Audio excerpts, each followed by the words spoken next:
Hey, folks, just a friendly reminder that all shows on the Madness Comic Network are produced by their individual hosts and in no way reflect the opinions of the network as a whole.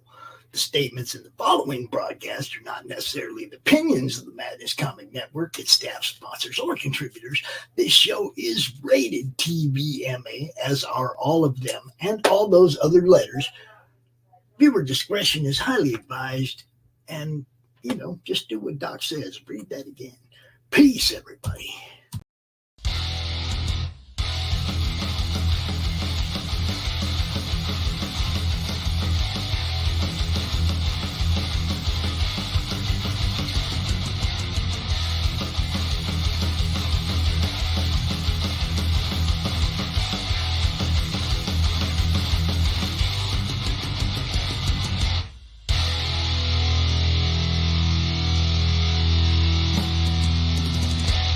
Flip City Magazine is just really pulling out all the stops, man. Your guys' production value of this magazine has gone insane. I mean, look at that. I mean, I remember when you guys, it was black and white. Even when it was black and white, I thought your quality was great. But damn, they just really stepping it up a notch. Look at this. James Corbett, boys. James Corbett. Genuinely cutting. But also funny, and obviously just chaotic and very fun. I love Flip City. It has brought new types of badassery and integrity to the print medium.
The future. The final frontier.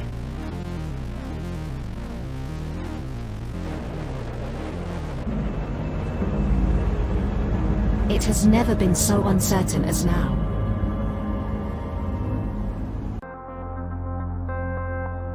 AI, VR, haptic wear, nanotechnology, mass destruction with a remote click.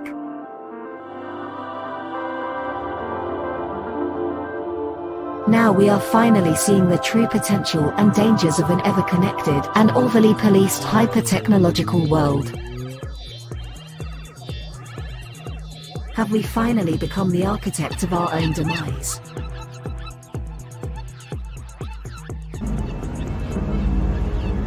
Is there still hope?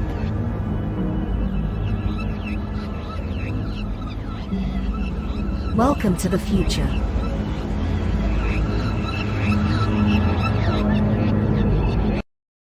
Welcome to Punk Droid.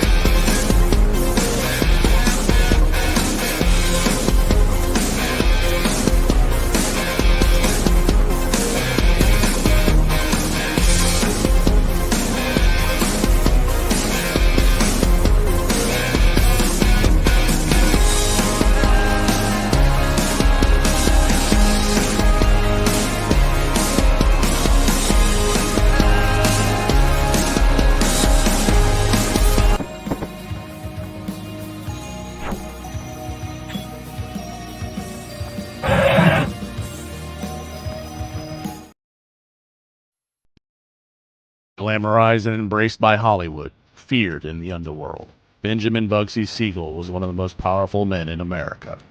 He was also one of the most hated. The man who gave birth to Las Vegas was gunned down in the luxurious home of his glamorous lover. Almost 80 years later, his murder remains unsolved. Who killed Bugsy?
So,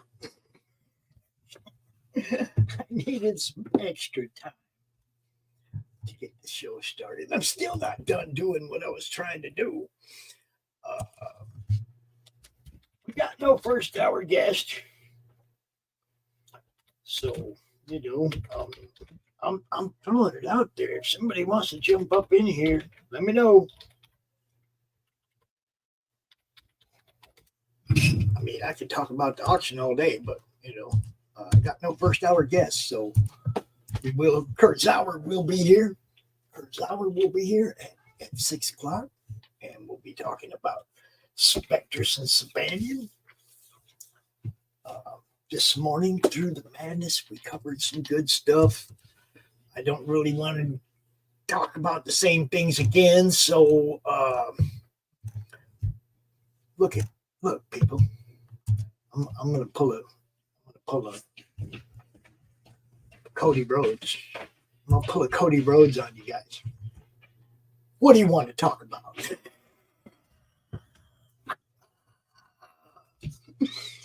because the first hour of the show is kind of open. It's kind of wide open. We will talk a little bit about the auction over the weekend, which is now a sale. Okay, you can go look at pinned to the Twitter feed over there, my Twitter page over there. You can go click on that part 2, take 2 of the auction stream, and there's like an hour segment in there where Texas Dave is showing some stuff that he has for sale, and I pretty much run through everything that's available in the auction. And it's now, granted, a few of those things sold. The Bill Moss pages are gone. The Bill Moss cover is gone. But there's still like just a ton of cool shit over there, you guys. If you watch that hour segment, you can see that what's available. If you see something you want, you can have it at opening bid price plus shipping. So you guys are going to get a steal on that stuff. I'm telling you. Just, well, hi, Luna.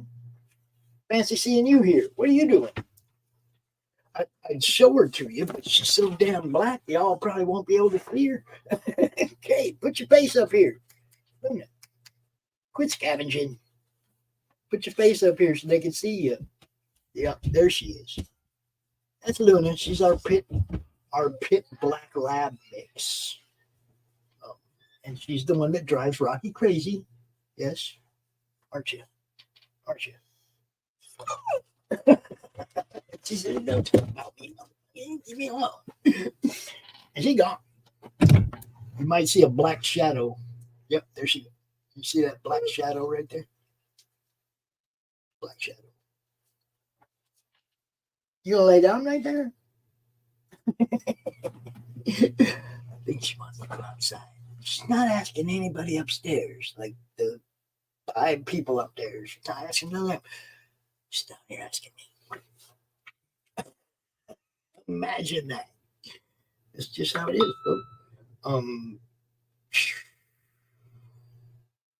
So we're all over the place today, you know. Trying to get seen in as many places as possible.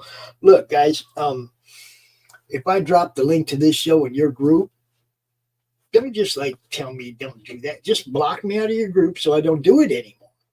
Because I have this long list of groups that I share stuff to. And now that StreamYard is making it so that we can't live stream the groups, we have to share the link out, guys. And that's all it is a link to the show. It's not no big deal. And if it makes you butthurt, I'm sorry. If you're in all those groups and you just got spammed by 20 different notifications, again, sorry, but not really sorry, because my job is to get people seen.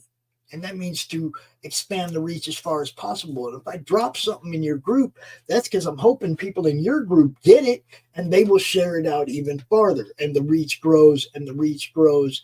And you guys' campaigns get seen by more and more and more people. That's how this is supposed to work. I mean, it's worked well. I ain't gonna lie. It's. Oh wait, why does that say Madness Open Draw Street? What fucking banner is that? Jesus. Read my Monday Madness. There it is. See, just like it says there, like, share, retweet, all that stuff. And not sure where Doc is. I'm not sure if he's not gonna pop in. Then I want to add his channels, but I thought he's gonna pop in and he would add his own.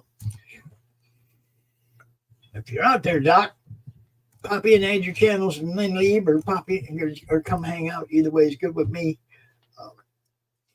Thanks to the admins at Art, Fans, Community, Sci-Fi, Fantasy, Dystopian, Horror, and all post-apocalyptic cool group, Savage Images, Comic Chat Authority, The Heroes Live.tv. See, some of these groups appreciate what we're doing, and they share what we're doing to their audiences as well, which is that's what you got to do. What is up? Hey, dude, you want to come out now for a little bit and talk about stuff? You can. And all y'all go over there and subscribe to that channel right there too. I'm gonna give you a wrench, guy, because I give everybody wrenches when they're part of the madness, and that way you can drop the link to your project on Foot My Comic. It's just part of what we do, you know. I have to get one. See, I'm so not even set up here, guys. I was behind getting set up, and then when I started playing the opening trailers, I was like, oh, wait a minute, dude, you're not even ready. And you know me, I just power through everything, whether I screw it up or not. That's so. Kev, you want to come out, talk about your thing right now, and maybe even meet Doc and set something up with him? You are more than welcome, dude. Just okay, you're working. All right, dude, I get it. Leave us on in the background. You might see something makes you laugh or hear something makes you laugh. You never know. It's kind of what we do around here. But yes, you do have a wrench now. Make sure anytime you see us live, man, pretty much the theme of the network is promote. So drop your links anytime you see us live. It don't matter if it's Laurie show or Doc show. The only time I really ask people not to is during a launch or a countdown, because we'd be focusing on that person and getting them taken care of, you know, either on day one or the final day, you know. Dude, yeah, get with Doc. I sent you his link. Get with Doc and get scheduled for the thing. I don't know, if you work during the day, you might not be able to do Doc's show. His show is at 1 p.m. on Wednesdays. So if you can't do that, we set up some kind of special edition, like I did for John's Longbox. We'll be doing a show with him on Friday night, guys. John's Longbox Madness Special Edition, because timing just didn't work for our shows and when he's available. And I do that for people, man. If Monday Madness, Tuesday Morning Brew, Doc's Coffee Shop, none of our shows fit with your schedule, I ain't afraid to make a special edition and get you out there on the network and get you seen. That's kind of my job. So, you know, man, I have an itch on the inside of my nose that is driving me crazy. You know.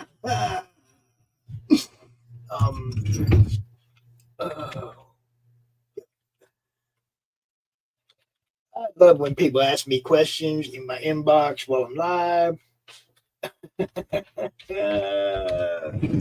I don't have time to answer a question right now because I'm out here doing this. Man, my nose is something up there, like, I don't know, a gnat flew up my nose or something. Driving me crazy. Wow. Okay, so for those of you who don't know, that's Gab right there. Over there and find my comic, people. You know. Good. Yeah. Hook something up with Doc, man. Like you say, his show is Wednesday at 1 p.m. Eastern, so leave yourself an opening on that day sometime in the next week or two, and you'll be good. Found a couple other things last night that for some reason these Jim O'Reilly prints didn't find their way into the auction, but right here, signed by Jim, Hellboy. That's Jim's Hellboy. Let's see, we have this one would have been good for Saturday. Yeah, you got a little nub. A little nub. Okay. Also signed by Jim O'Reilly. And finally, we got a World War Hulk. Like I said, I don't know why these did not make it into the auction. They should have been. But 3 more Jim O'Reilly prints. See, I hate trying to put prices on this stuff. I would, like, if it was auction, I'd start the bidding at 10. But it's not auction, so if anybody wants to buy any of these, $15 each, plus, you know, that little $3 or whatever it costs for shipping. I don't really know what it would cost to ship these. So, I mean, it's like, depends on what I put it in, right? If I put it in one of them priority mailer boxes, it's going to be $9. I don't want to do that for one print. So I'd figure out something else, bubble envelope, something. I mean, you know. Oh, dude, that'd be cool. That'd be sweet. Now, don't, I mean, if you're sending it to me as a gift, then that, that's one thing. If you're offering it for us to put up to sell for the auction or for the, for the Madness Entertainment Group for what we're trying to build, let me know if it's one or the other, because I don't like offer up stuff that people are giving me as gifts. I keep all that. It's, at least I try to. I might forget that was a gift, and like, where did I get that? Yeah, cool. Yeah, then I'd be keeping that. See, you see what I'm saying? That wouldn't be something we'd be throwing up in the auction. Jim sent me all these prints and pieces of art and stuff for the purpose of using them to help us whenever we needed some kind of extra financing. Dude, Jim's awesome. Yeah, man, good. I appreciate that, bro. I totally appreciate that. It's, this is what we do, man. I've been doing this for over 4 years. There's been highs, there's been lows, but 80% of the time I'm having a good time. And 10% of the time I'm hurting from my health condition and I can't be here anyway. And 10% of the time I'm ducking the shit people are throwing at me. Feel like Kwai Chang.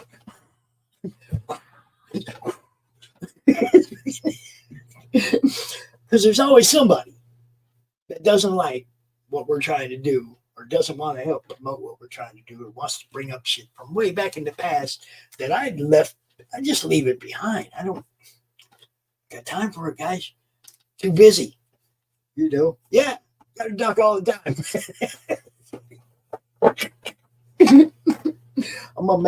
I gotta make some kind of graphic that says everybody duck. Because I mean, it's really it's like this. Ah! It happens all the time, and I don't care. It's like party on, Garth, right? We just do our thing. We're having fun. Did you guys see this? Fanta bought 2 books over the weekend. But Godlike, still in the Gemini, never even cracked open. And Jay David's Achromatic Chronicles Blue. So these are 2 books that, went for like 25 to 35 plus shipping. She got them both for $50 plus this beautiful Jim O'Reilly. Oh, she didn't get this one. She's getting the Crow.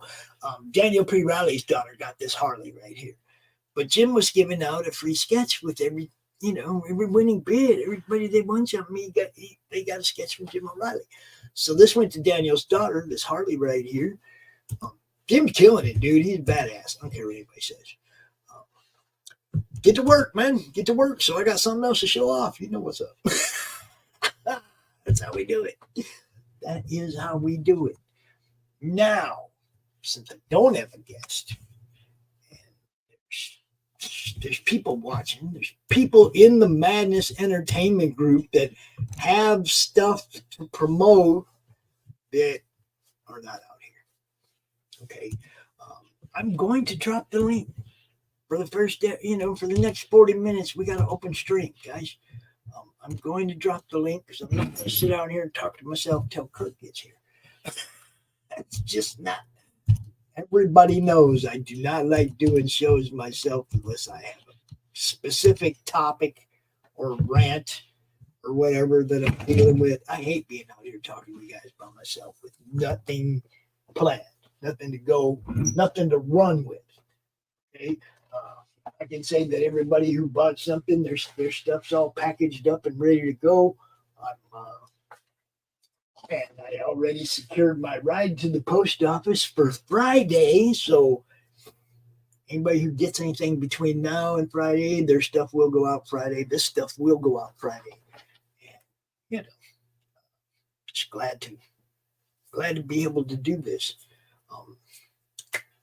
Now, I do have enough in my account to ship all this stuff. I do have that. So, not tripping on last minute going, I don't have the money to ship. Yeah, I have the money to ship everything. So this stuff is going on Friday, as long as my ride provides. You know what I mean?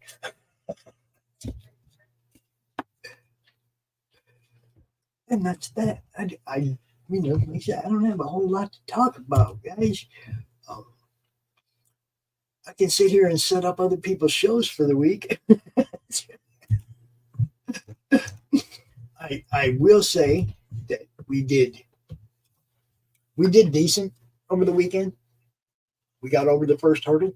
I can go get the LLC for the Meg and start things, and we got a little chunk towards talking to a lawyer about drawing up some contracts. Now, from what I've been told, that shit ain't cheap either. So, unless somebody has a nice, cool lawyer friend that's willing to help us write up some decent contracts. I need 3 contracts. I need 1 for sponsors. I need 1 for showrunners. I need 1 for investors. Okay? And when I have those 3 contracts written up, then I go to the investors, we get their money, we hook up with our developer, and we go to work. Broker, baby. It's, I've been working on that. I'm regrowing the food. I'm growing it back out again. Because Brian Christgau said something about the old white-haired dude. And, yeah, I'm going to do it again. This part curls under, and it's going to be hard to get my chin. These will go wrong. Why not? See, you guys got me talking about stupid shit because nobody's talking to me. Where are my people at? It's crazy. Where are my people at? Does anybody know we're alive? Anybody?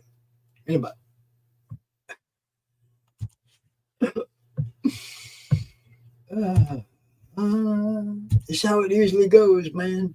That's how it usually goes. When I don't have a guest, it just blows up on me.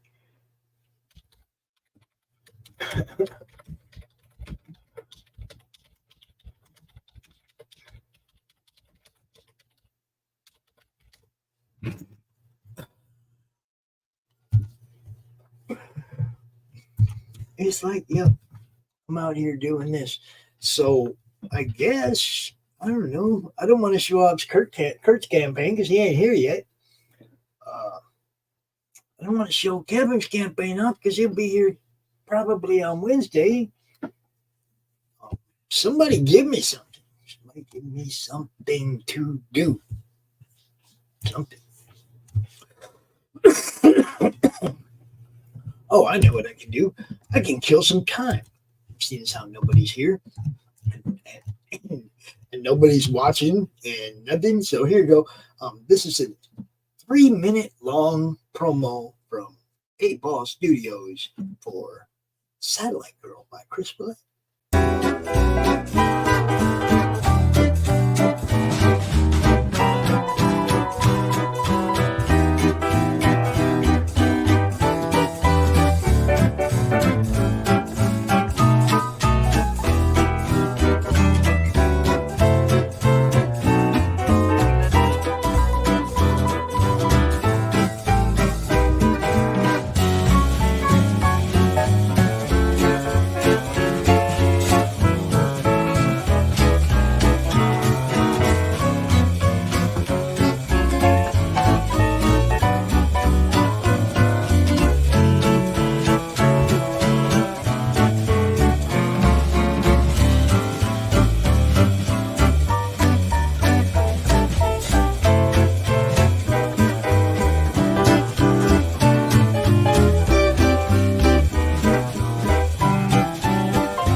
Oh yeah. Oh yeah. Oh yeah. Oh yeah. Oh yeah. Oh yeah. Let me walk back over here. Oh. Man, my nose is fucked up. Also, I wanted to show you. I know I showed you guys Jez and I the original cover. This is the variant of Just Die #1, ladies and gentlemen, straight from the hockey tournament, Mr. Chris Brown. That's it. I'm done. I can't take it anymore. No, I'm kidding. Okay. Call this number 1-800-POPS-GOT-YOU. I got this in. I know you're gonna love it. Yeah, well, see, I got it too, but I never opened it. But I got something else in. Yeah. I was just ripping that open quick. Let's see what the heck that is. Yeah, let's see what it is. Sorry, trying to hurt. Oh, I remember this one. There was some guy that you know who recommended this one to me. Really? Can't imagine who would have recommended that. I don't know. Yeah, it's got the sticker. Yeah, I'm sure that's going to turn out to be something you like. Yeah. Yeah. It looks like it's something that I would do. You know? Yeah, I think it'll be something you like. There was a couple. Go ahead. You go ahead. Oh, I was going to say, this is part of like a third part of some kind of trilogy, I think Graham said. I don't have the other ones, so should I read this one first? Is he around? Is he going to let me know? I don't know. I would check to see if there's someplace you can get the first ones. Yeah, I'm sure off of his site. Yeah. Yeah, I would I mean, you know me, I'm an in order kind of guy. Yeah. You know me, I'm read the third one and like it, and then go back and read the first two. And it's like, man, already knowing what's going to happen. You know what I mean? You know me, I'm half special, so it's just I just grab what I get. So there was a couple of things that made it into the auction on Sunday that weren't there on Saturday. Okay.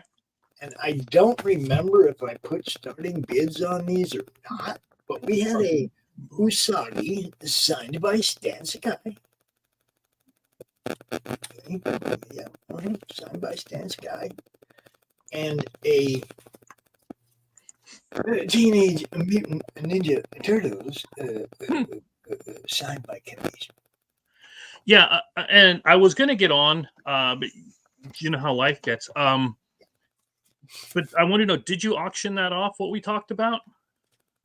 Which? I don't even... Oh, the surprise cover? No, I didn't. See, I needed you there to word it correctly. I didn't want to say something that wasn't necessarily true. You know what I mean? So, but it is something we can always add to the mix. Sure. Let me ask you a question. Okay. I don't have any books coming up, or I don't have anything going on right now, really, except for the games and everything else, which is cool. Don't get me wrong. The games and everything else. Yeah, you know. How also part of this, guys? Yeah, that's tonight. I got to do that at 9:00 tonight. We have an author coming on who does a. He did a story of like a biography of how he came into hunting and how his grandparents helped him and everything else.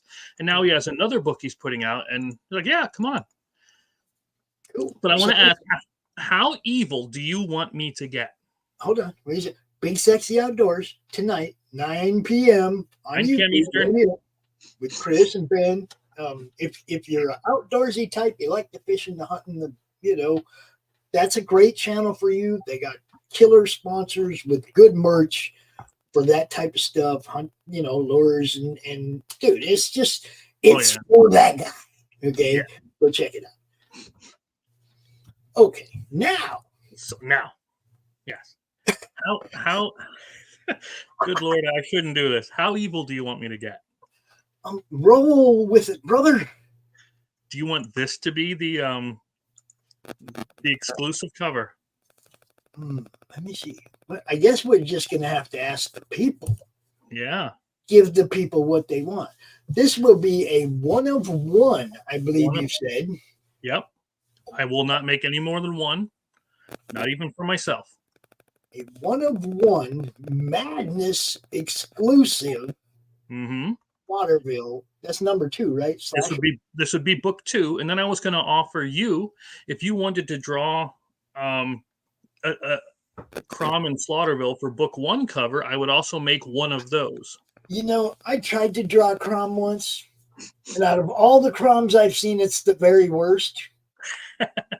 I would definitely ask somebody else to draw that with your backgrounds. Like, maybe we'll make that part when Doc's drawing the noir stuff. We'll stick a green old Crom up in all that black and white. Something like that, maybe. You know, because he is multi, dimensional. Yeah. I'm sure he could pop up in there too. What do we got here? This is the BSO merch that we have. And that was coming into my house. Oh, my oldest one's home. Yeah, I thought I was going to kill somebody yet today. But yeah, we have a lot of stuff in here for sale, like hoodies, hats, blankets, stickers, shirts, yeah, onesies, dresses. Of course, we have the Dante and Karen blanket because you want to snuggle. Man, and see, it's just like with the auction last week. Okay, if I had money, I'd buy one.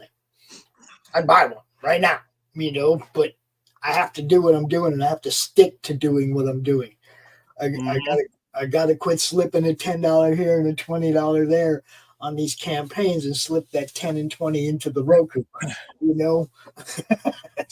I will say it's comfy. And then we had, what else? We got bras, we got shirts, stickers. Like you said, we got the Dante and Karen tumbler and the water bottle because there's no way a Karen is going without her water bottle. Right. And then we got the shirts and then glasses and bandanas and stuff. For the BSO. What sucks about them anything around, okay, we have well water out here where we're at. And it's good water. It tastes wonderful. But it's very hard water. Oh, okay. So any metal cups and shit ends up, it's like, I fucking hate it. I hate it. But yeah, that looks just killer as hell, dude. Dante and Karen, yo. And people don't realize this big one, the big blanket that we're showing here, is 60 by 80. So that's what, 7 foot just about? Yeah. So that's almost a life-size Dante and Karen. You don't realize you're snuggling with a life-size Dante and Karen, but you are. Nobody wants to snuggle with a life-size Dante. It's right here. Look at how big it is. Though. You can do it. And be careful of the tactical tatas and the damn cattle prod. It's right there. There's the cattle prod. And there's the stress-relieving implements. Yes. That is kind of, That's what we do. That was done by Lou. Lou drew that one. Like I got somebody in my inbox right now saying, "Can I have a checkup of your comics link?" And I'm like, "I don't do comics." He says, "I'm one of your big fans." I truly don't think this dude knows who I am. Yeah. Or what I do. So you know what I'm going to do? I'm going to send him a link. I'm going to send him a link to this show. Sure. I get those a lot too. It's like, hey, I saw your campaign and I like it. Can we collaborate? And I'm like, dude, it's been over for how long? You have no idea what you're doing. Well, see, I get people saying, I want to see your book. And it's like, I got no book, dude. I never had a book. Tried to make a book once a long time ago. Didn't happen. Period. Yeah. Now, one of the things I'd really love is if Doc would at least take his story and make it into an ash can on one of these campaigns, because he already drew it all. He already wrote it all. It might as well be published. Just make it a stretch goal fucking ash can or something. But Crom deserves to be out there in print for real too, guys. Mm. He's put in the work too. I mean, he's okay. He was already part of the board game. Mm-hmm. Yep. So he is out there. It's just. Well, I mean, he's made appearances in places, but the stories that were actually written none of them have been published that I'm aware of. So, and I hope if anybody publishes them, the ones they made for the anthology, they at least get with me and credit the right, credit for, like Edwin for creating the actual little green dude. I mean, Edwin Badillo was the first person to ever draw Crom. It's for the logo up there in the corner. That was the first drawing of Crom ever. And he gets credit for that because Crom didn't have a backstory. Crom wasn't the character we created. Crom was created out of that drawing over there in the corner. That was first. And then he took on a persona that we created a backstory for and everything. But Edwin gets credit. I was gonna say, where did the name come from? Crom was we did a poll in the magazine. What do you want to name him? Okay. Now, for me, it was like I was looking for acronyms for comic-related madness. Of course. So, Cram didn't work, and Crim was too much like trim, and it was like I'll just be Crom. It's like we never seen Crom. You never know. Could be right, but the way it's written is still as an acronym: capital CR, little O, capital M. Comic-related madness. That was, and when we added that name in the Polish, like that, people just bang, bang, bang, bang, bang, and a few people added other names, but none of them had any momentum. Crom was it right from the beginning. Right. So the people in the group, they named him. They named his girlfriend from Meta. They named her too. I don't think I ever saw that one. I don't think she'd really be considered his girlfriend. I don't think he likes her that much. Let me see if I can find a Crumetta for you. It's funny because when I was on Red Valkyrie's show during the campaign, Shay came out as Crumetta. It was pretty cool. Here she is. Come on, load up. Hi, Miss. You good? Right. I got the 2 expansion packs for the DC Rebirth game. Yeah. Nice. Manny Soto did that. Manny Soto is like one of him and Edwin are buddies. They both drawn a lot of Crom stuff. Edwin did that too. Okay. I like that one. So, I mean, they both, like Manny's the one that drew the pops with the finger and all that stuff. Manny's been around a long time around the madness too, doing drawings. Merry Christmas, all the Christmas card stuff like that. That's all Manny did. Well, that's cool. And Manny is like, I'll be like, dude, I don't want to bother you.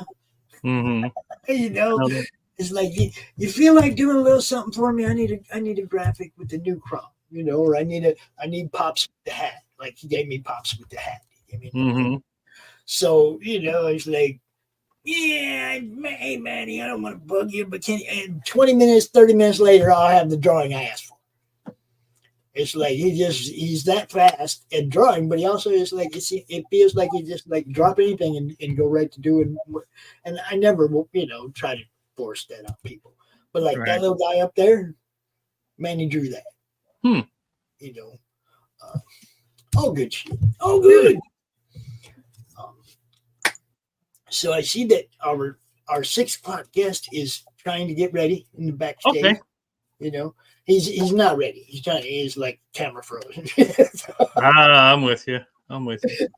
But we will talk to Kurt today. Kurt was sick. He was supposed to be at Madison MightyCon or whatever you call it. And yesterday I seen him post. He's like, man, I'm sorry guys, I'm sick. I ain't gonna be there. Of course, instantly I was like, man, I hope he's okay today. I already didn't have one guest. Sometimes I get caught up in stuff. The auction was, all week I was digging through boxes trying to find stuff, and I forgot all about like booking guests, or that I still needed to book one more guest. So there you have it. That's why we had a pretty, I had that first half hour because I caught up in other stuff. Man, that auction, the auction's important to me. Now it's a sale, the Madness sale. Sale. Okay, that's important to me because that's the financing we need to build what we're trying to build and move forward. So, I'm very thankful to everybody that popped in yet. Doran jumped in and grabbed them pages last night. Oh, yeah? Oh, yeah. He got a steal. He got 2 Bill Moss published pages for $200. And Jim O'Reilly sketch. And the Jim O'Reilly sketch for $200. It's like, come on, man. But now anybody that goes and looks on that stream and sees, okay, I want that Frank Cho comic. You're getting it for what that opening bid was. Nobody's going to fight you for it. It's yours for that plus shipping. That simple. Okay, now it's all for sale. I'm not doing the 10-minute timer shit no more. If you want it for that price, you get it for that price. Period. So there it is. And I had a really good time yesterday because we incorporated the existing shows into the auction stream. It was just one long 8-hour stream, right? Oh, okay. So we did a little auction in the beginning. Then we had the draw streamer people coming on and doing their drawings and stuff and a little auction stuff. And then I told Dave ahead of time, I said, man, grab stuff you specifically want to sell because that's what we're doing today. We're showing stuff we're trying to sell. So I got to go through everything that was in the auction during that 1 hour. It's like a 1 hour segment with me and Dave from the 3:30 timestamp to the 4:30 timestamp. And if you go watch that from yesterday's auction take 2, you will see everything that's available. And if you see something you like, just hit me up. You see everything that's available in that one little hour. So you don't have to watch a whole 8-hour thing on Saturday. You can see everything that's available in that little 1 hour. You can just fast forward through it. We hold it up, whatever. You can see it. If you see something you like, stop, pause, back up. Look and see what the opening bid was. Grab that shit. I don't know. Did I explain that good enough? Okay. Now, we also, since we're not auctioning this exclusive Madness Slaughterville number 2, we have to put a price on it. So I'm gonna draw it. What's that? I'm not gonna draw it because I want it to be good. Oh, okay. So if whatever you want to do, but just make sure you let me know. We put a price on it so that when we show it off, people know this is what it's going to cost. But an exclusive Madness Slaughterville number 2 cover. There's only going to be one of one. Dude. And if we get someone to do the cover, we'll do it for number 1 too. There you go. 3 is almost done being drawn. I just got the final pages. Well, not the final. There's we added 4 or 5 more pages just because I wanted to add more. More pages. That's the only excuse for slow. Look, adding more pages. Okay, I'll give you that.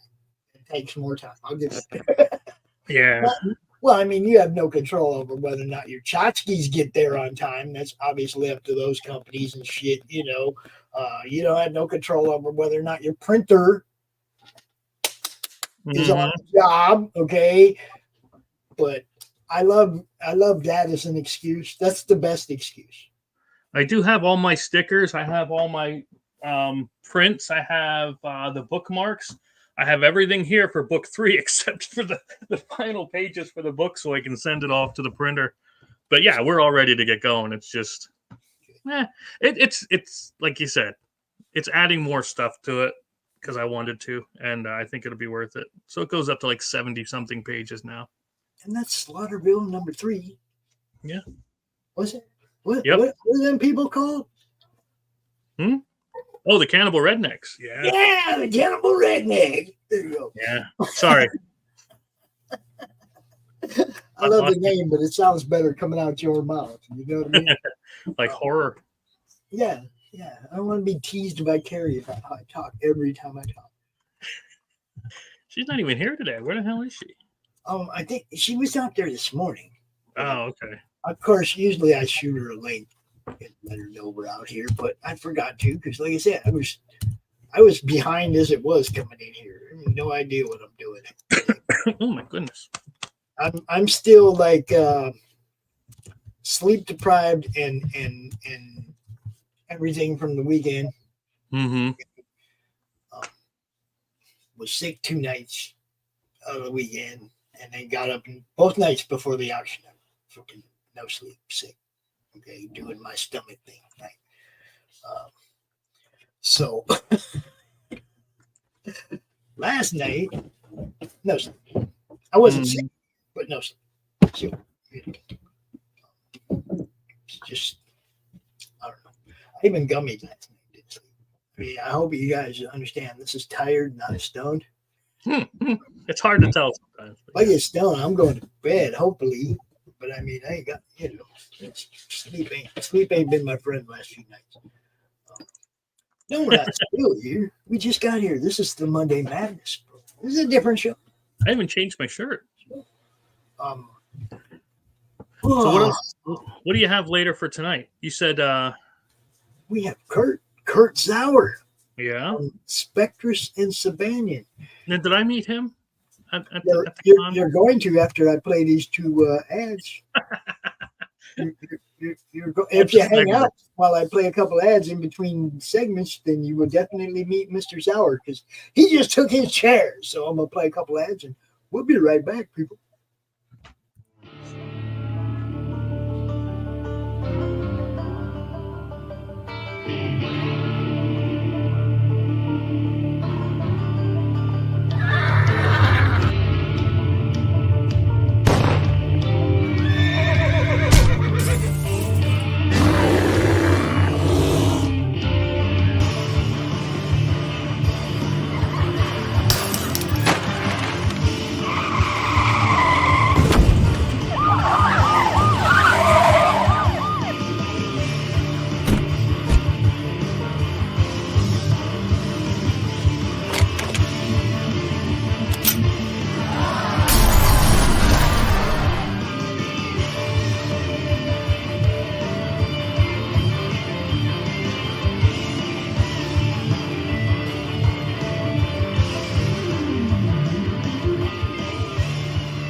There is a creature in the swamps.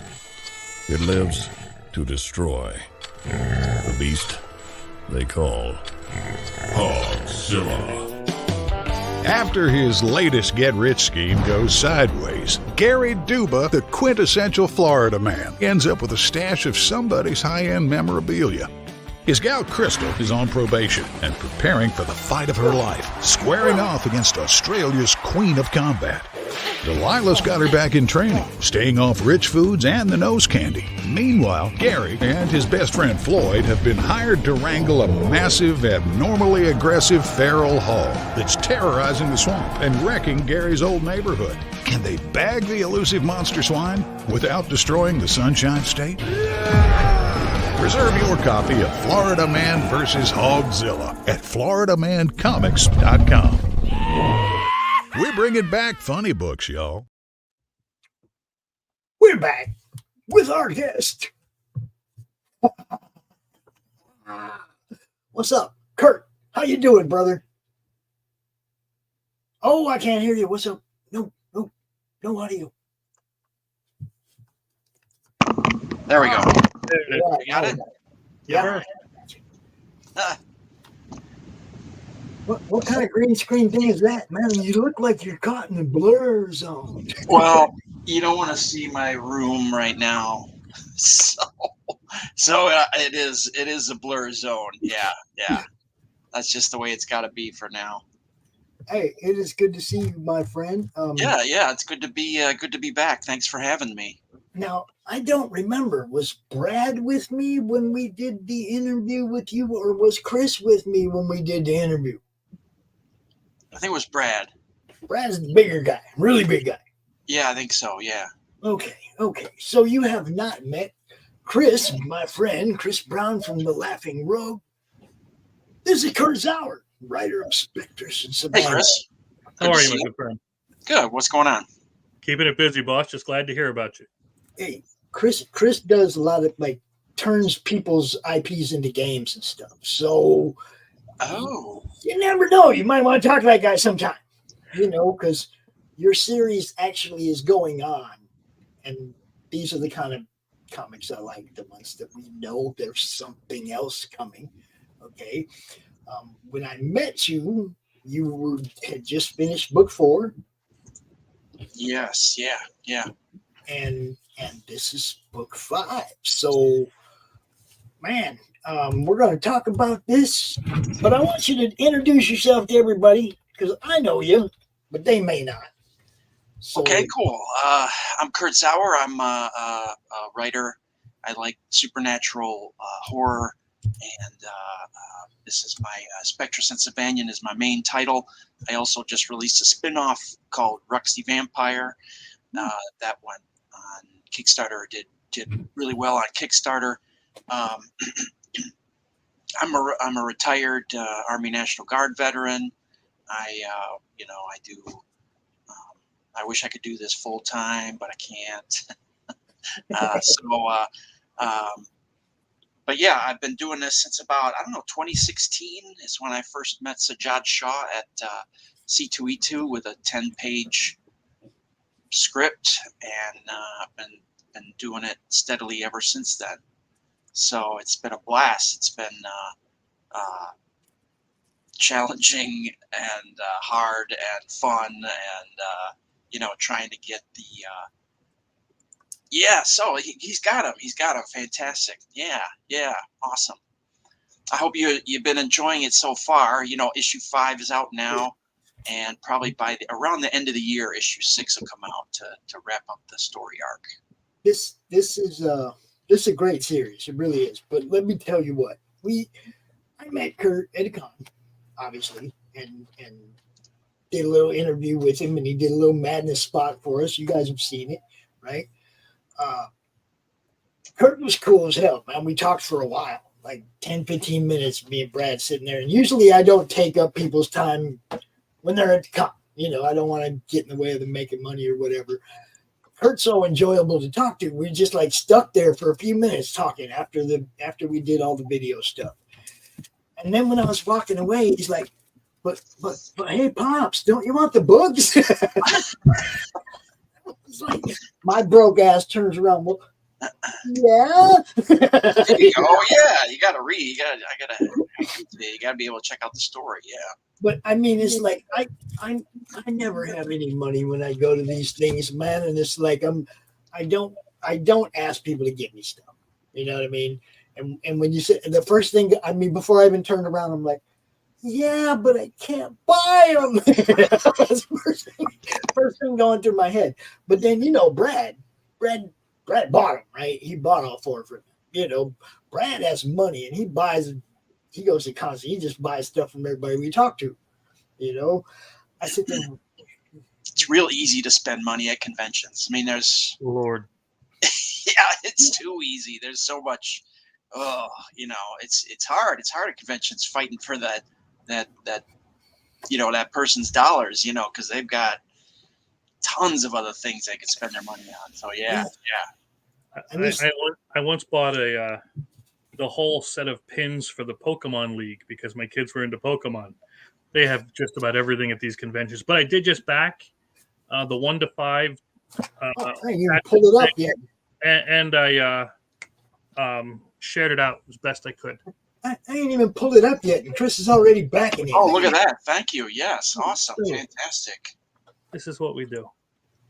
It is what we do. It's all about promotion. Look, I'm hoping that as soon as you popped in here, people knew who you were just from us playing that little spot every now and then, because that's part of it. We do a lot of shows, and I can't play it on every show, but I want, between that and the Dirk Manning and, Terry Huddleston, we have a few of them I switch around, but I'm hoping people recognize you from that are in the chat right now watching and know, pretty much who you are. Look, this right here, guys, this is good stuff, man. It really is. It's really this is one of the few that I have gotten over the last couple of years, like Laurie's and Carissa's. Every time they put out something new, I go reread the whole series. This one I reread without having the next one on the way, or having the next one. I've read this series twice without waiting for the next one. Read that again. That was good. They're really good, guys. So we're going to check this out. We're going to go through this campaign a little bit. It's about what? I don't know. Not quite halfway. We're getting toward the halfway point. Yeah, I think 40%. Yeah, 40%. Yeah, I'm getting there. I'm going to go ahead and play this, and I want you to send this to me. I'm going to put my email in the private chat. I want you to send this to me so that we can play it during some shows during the campaign. You know what I mean? Oh, we do trailers. We do show people's trailers, obviously. Mm-hmm. So I'm going to send you my email. And Chris can talk while I'm typing, Oh, I don't like to step on people. So, I mean, so what can you give me the elevator pitch for this one? It's a supernatural horror thriller about the ghost of Cleopatra's top assassin. She's trying to push her way back into the world of the living, and she's the spectrous piece of the story, and but she's also bound by an ancient curse to a demon named Sabanyan. And the two of their basically their fates are intertwined. One can't really exist without the other. So as she pushes into the world of the living, she's got to drag along Sabanyan and figure out how to deal with him. And he's a wrath demon. He's like a burning engine of destruction. So yeah. And it's I think I dated one of those. What's that? I think I dated one of those. Haven't we all? I think, yeah. Right? That's part of life experience. Yeah. Makes it fun. And you said book 6 is going to be this December, this fall? Right. I'll probably release after this Ruxy Vampire #2, and then we'll go Spectress and Sabanyan #6. Gotcha. Hi, Xander. I love you. How are you? Good. And this, look, guys, just like I said, I love the people that keep coming back and bringing you more and bringing you more and bringing you more. Now, he just said something about 6. So this ain't over, okay? Mm-hmm. My question is, are you going to trade it up into a trade paperback after you get 6 done? Yeah, definitely. Issue 6 will be the end of the first story arc. So then I'm going to call it like the first scroll or something like that, and that'll be a trade and a hardcover, and I'll probably have have that, and then maybe I'll do a version with Ruxy Vampire rolled up in it too. So yeah, probably Spectra 6, and then after that it'll be, oh, there's a pooch. That's a good boy. Is that a husky? Oh. Huskies are so vocal, aren't they? Yeah. Oh, this one is ridiculous. They love talking. Rocky don't ever shut up, dude. Never. Do you? He's a good boy. I usually send him videos of huskies howling just to get him going, and then he'll send me a video and he'll go play this, and I'll hit play, and it'd be like these huskies start howling, and then this one starts howling. Huskies I imagine they're a handful, you know. Well, the two that we got were both rescue dogs. One of them had lived in a kennel in a basement for the first 10 months of its life, and the other one was outside on a chain on a dog run for the first 10 months of his life. So we brought them here 2 weeks apart. Okay. They weren't brothers. So, you know, it was like neither one of them had any kind of in-house training. You know, my son's like, oh, well, Dad's there. He can handle it. So I really loved them both. Zeus passed away about 1.5 years ago, and his ghost is all over this house. Oh, okay. You know, and Rocky's still around. He's still kicking. But, man, look, wolves and huskies and malamutes and that kind of, they are the best dogs. I don't care what anybody says. I've had a wolf. I know because I've owned them. Yeah. You know? I had a female wolf, and she had pups, and I got to be initiated into the den. It was trippy, dude. It's like you can't get near them unless she lets you, and if you don't have the proper offering or whatever, it's like you got to put a little food in your mouth, stick your head in the den, you know, and she'll let you or not feed her puppies. Wow. See what I'm saying? If she knows you and trusts you or whatever, then you're probably all good. But dude, I got scars all over my mouth. Oh my God! Wow. Yeah. I got to bounce out. I got the kids thing I was telling you about. So. Oh yeah, go. Take it easy, Chris. You too, buddy. I sent you the requests and all that, and hopefully we'll see you again. Fantastic. Good to meet you. God bless. Good to see you, brother. Don't forget tonight, guys. Big Sexy Outdoors, 9:00 over there on the Big Sexy Outdoors YouTube channel. Because Chris is into a lot, man. He's got his hands in a lot of stuff. He makes RPGs. He makes tabletops. He does comics. You know, he has a whole completely different YouTube channel for outdoors type stuff. He's pretty awesome, dude. That's pretty cool, yeah. But now this guy right here, also a really cool dude. I want to play this trailer. And then we're going to scroll through and take a look at this campaign. All right.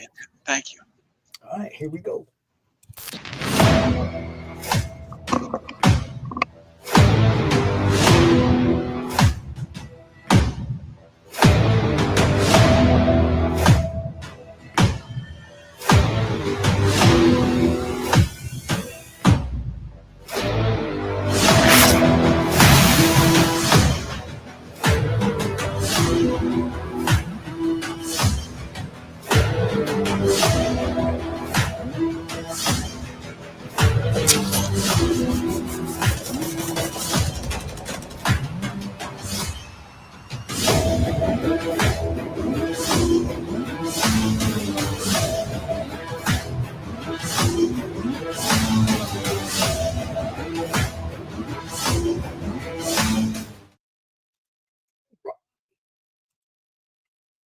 So I'm downloading that right now. I sent you a link on Facebook Messenger. So I am downloading it as we speak. Yes, sir. Cool. All right, so let's get this back from there. You can see us again. All right, let's go take a look, man. And what I want to do, I'm kind of gonna. We'll talk about a tier. We'll talk about what's in the center. You know what I mean? It's like just go all the way down the page, and you get to tell us what's what. All right, fantastic. Just this week, we released a variant cover. It's going to be exclusive. There's going to be only 20 printed, and each one will be individually numbered. And that's the Art Voyager cover, basically with alternate colors. Wesley Wong, my colorist, he gave the cover a tweak, and we're going to do 20 of those spot UV and gold foil. It's going to be really cool. So that's kind of like the exclusive cover release for this Kickstarter. Dude, that's amazing. Yeah, he's kind of new, Art Voyager, and he's really good. So I pinged him on Facebook, and we talked, and we put this together, and it's been he's done a great job. I'll probably use him again in the future, definitely. Dude, I like it. Now, dude,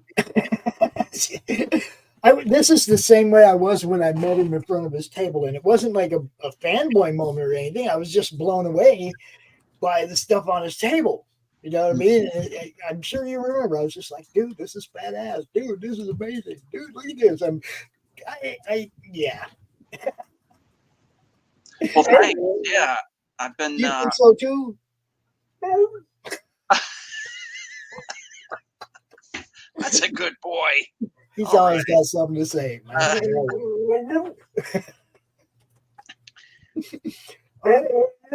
The digital copy of number 5 right there, $5. Yep.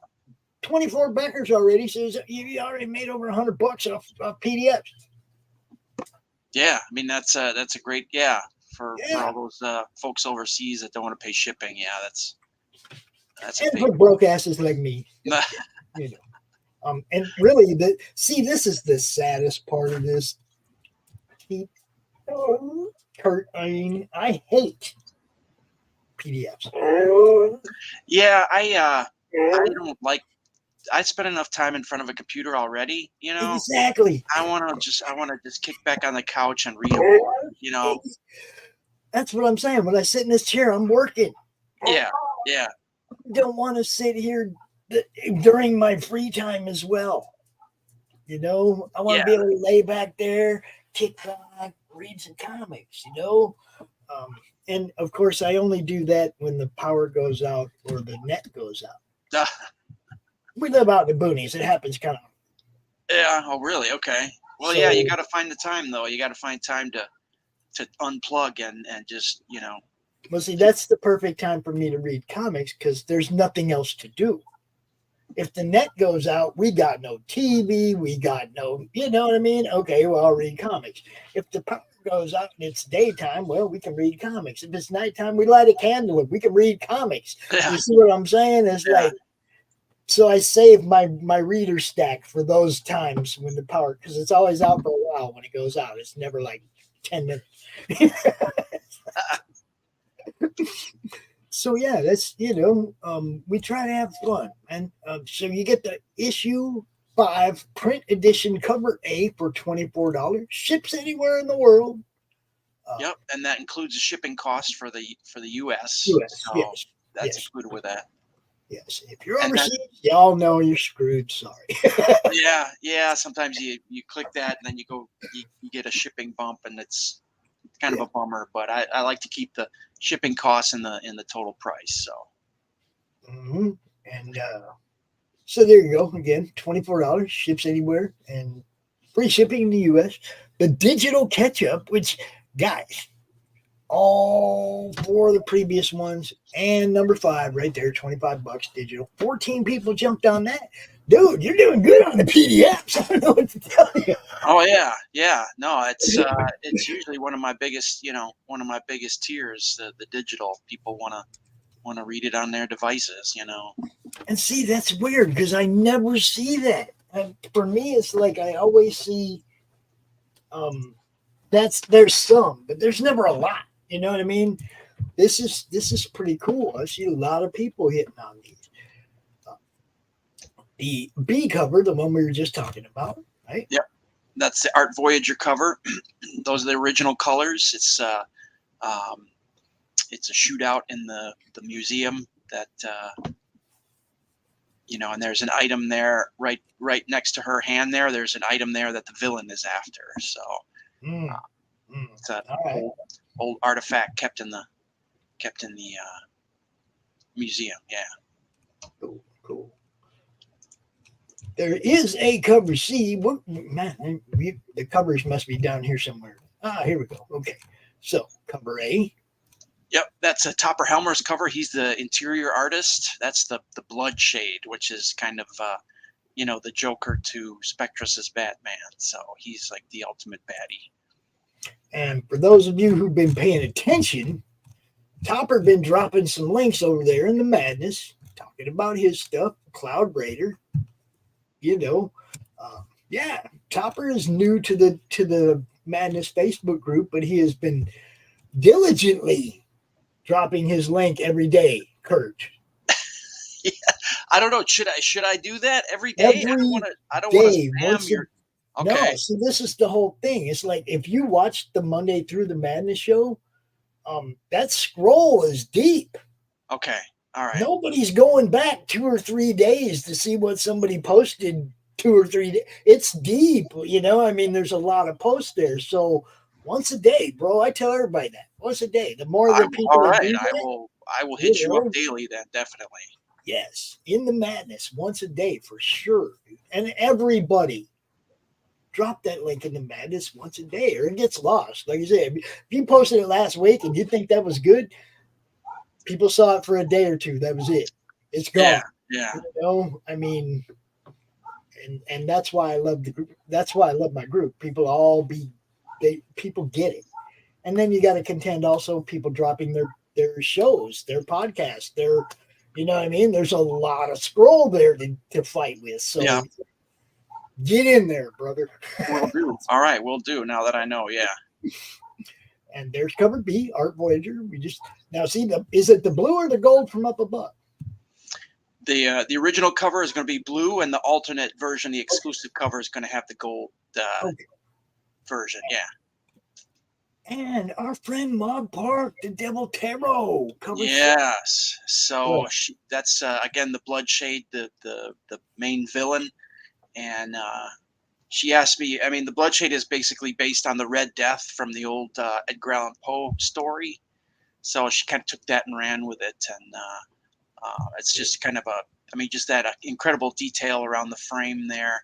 And just a strange, cool cover. That's badass, dude. Yeah. Got the snake and the goat up there. Snake and the goat down here in the corner. Dude. This is good. Yeah, it's gorgeous. And she's got a whole series, we talked about that later, but she's got like a whole tarot card series, issues 1 through 5. So yes. See, that's like what Laurie Calcaterra, Path of the Pale Rider, it's like I think book 3 we were just talking, or book 2 we were talking, and it was like be cool because somebody had done a cover where dude's sitting at the poker table, right? Yeah. It's like, we need a poker day. So she started doing poker days. For every 50 backers, she throws a new card in. So each campaign gets 2, 3, 4 cards, right? And yeah. Right? And she gets to design the Jack and the King and the Queen and Joker, and she gets to do all that. But the deck itself, the back cover of it's just badass. I mean, and yeah, I get to claim that was pretty much my idea, and she ran with it, and it's cool. Yeah. And I can't wait until 10 books in, I've got the whole deck. Oh wow, cool. Okay, yeah. Because every 50 backers, she throws another card into the campaign, into everybody's backer kit, right? So, just there's so many cool things you can do with these things, man. Run with your ideas, people. You never know what's going to click, right? Yeah. Tarot cards, that's awesome too. Are you going to have enough issues to have a full deck of tarot cards? Maybe like the main. What's it called? The first 16 cards or whatever. Okay. All the face cards. Lead Pantheon or whatever they call it. Right. Yeah, probably we'll get there. Yeah. Cool. Chris Enoch. I ain't talked to Chris in a while. What's up with him? Yeah, he's doing well. He's I saw him at C2E2 over the weekend. He's working, that guy works all the time. So yeah, he's done a number of covers for me, and I wanted to do a cool rockabilly cover because Spectrus loves music, and she wants to be a rockabilly girl. So that's the cover. I love how he did the notes with a bit of hieroglyphs and everything in there too. Really cool, really fun. That just gives me the Stray Cats vibe right there. Yeah, Right. Total Stray Cats vibe right there. So yeah, I like it, dude. Everything you popping up here is just like it's top notch. Here we go. There you go. The tarot card from number 1, right? Yep. Right. We did. That'll be the Moon, and that'll be available as a reissue of number 1. So yeah, it's there's a. Can I trade mine in for the tarot covers? No, I'm kidding. Okay, well, don't worry about it, Pops. I'll get you one. I'll see you at a show, and we'll get you squared away. Well, no problem. When you have the whole set of 5, just remember me. You don't got to send them to me one at a time. But when you have all, the whole the set up to wherever you're at, then I'll be able to go forward from there. I'm sure. Yeah. Yeah.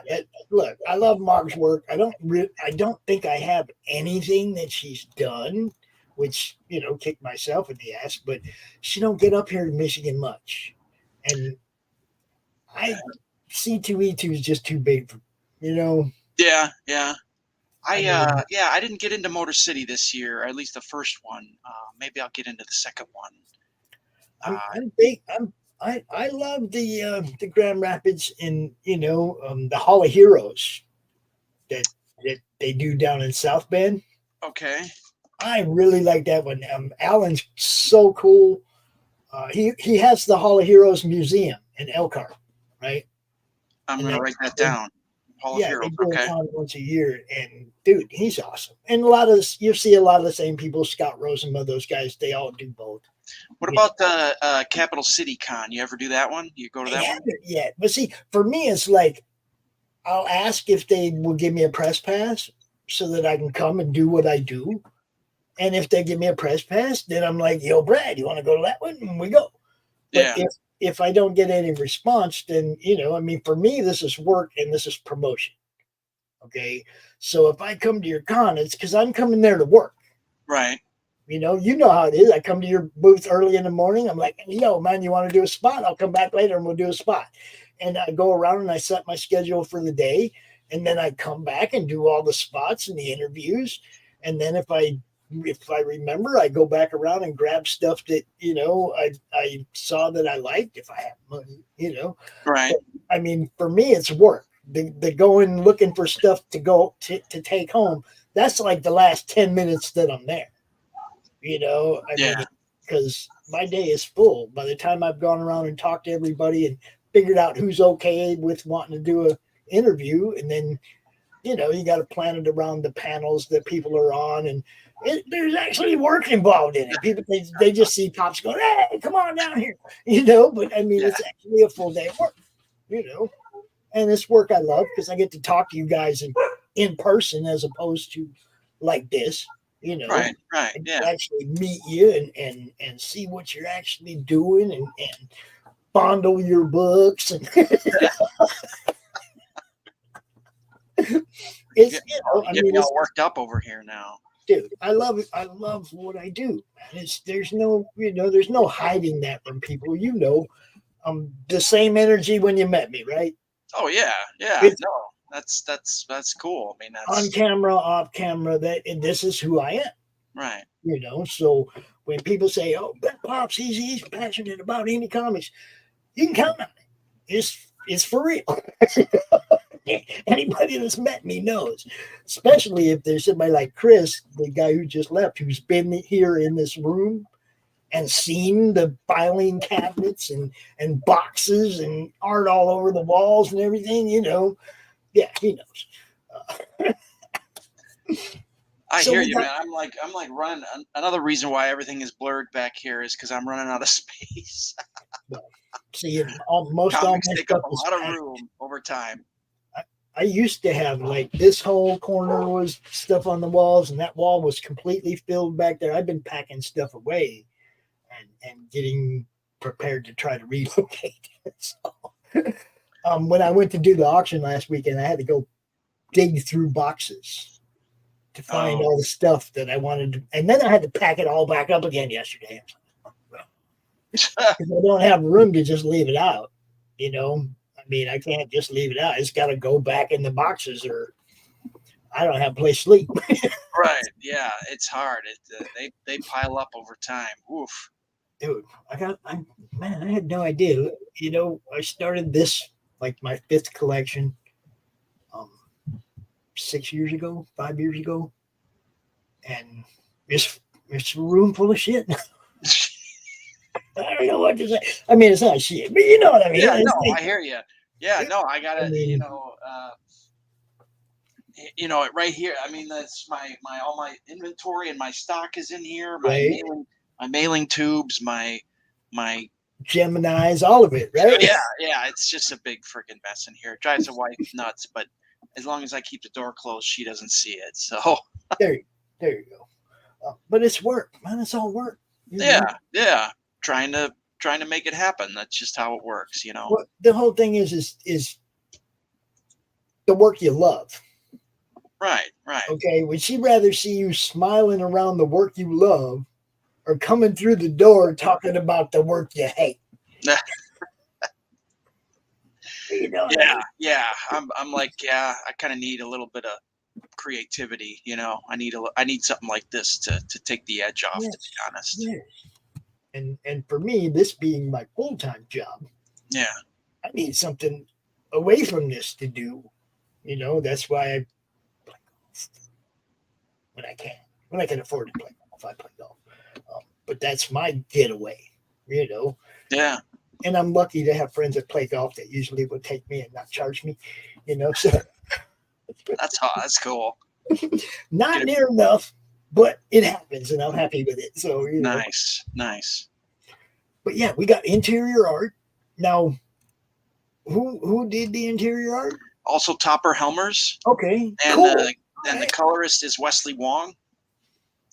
And that's the Bloodshade. You know what? I'm probably gonna replace these pages with the lettered pages here shortly. I've got lettering is probably about 85% done now, so I can start throwing up some lettered pages.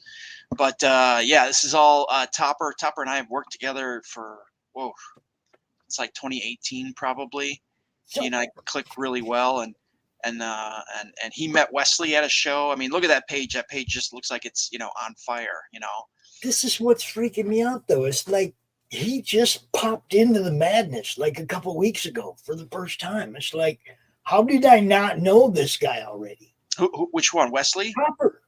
Oh, Topper. Yeah, he's an old school guy. He's not as tech savvy as. Well, he's got it figured out because he'd be dropping regular, and I like that. Yeah. But I mean, it's like I feel like if he's been working with you, I feel like I should already know this guy. That's what I'm saying. It's like, how do I miss? Sometimes this happens where I miss people that work alongside with people I talk to pretty regularly.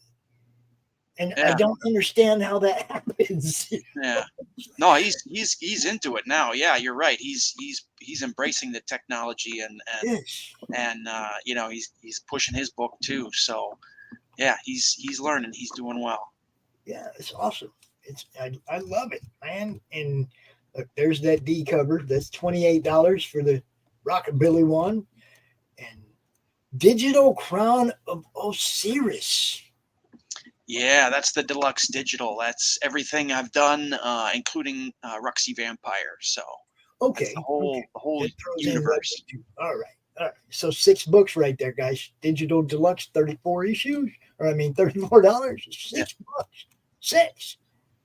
And these are not like 24-page books, guys. No. My shortest book, I think, is 28 pages. Most of them are 36, 32 pages. Yeah. They're they're not full of ads. It's no. Ruxy is 38 pages actually. So it's all story, guys. The Roxy Vampire is a unique vampiress with a gambling problem that wakes up in 20 Chicago and gets caught up in the greed, glitz, and violence of the gangster lifestyle.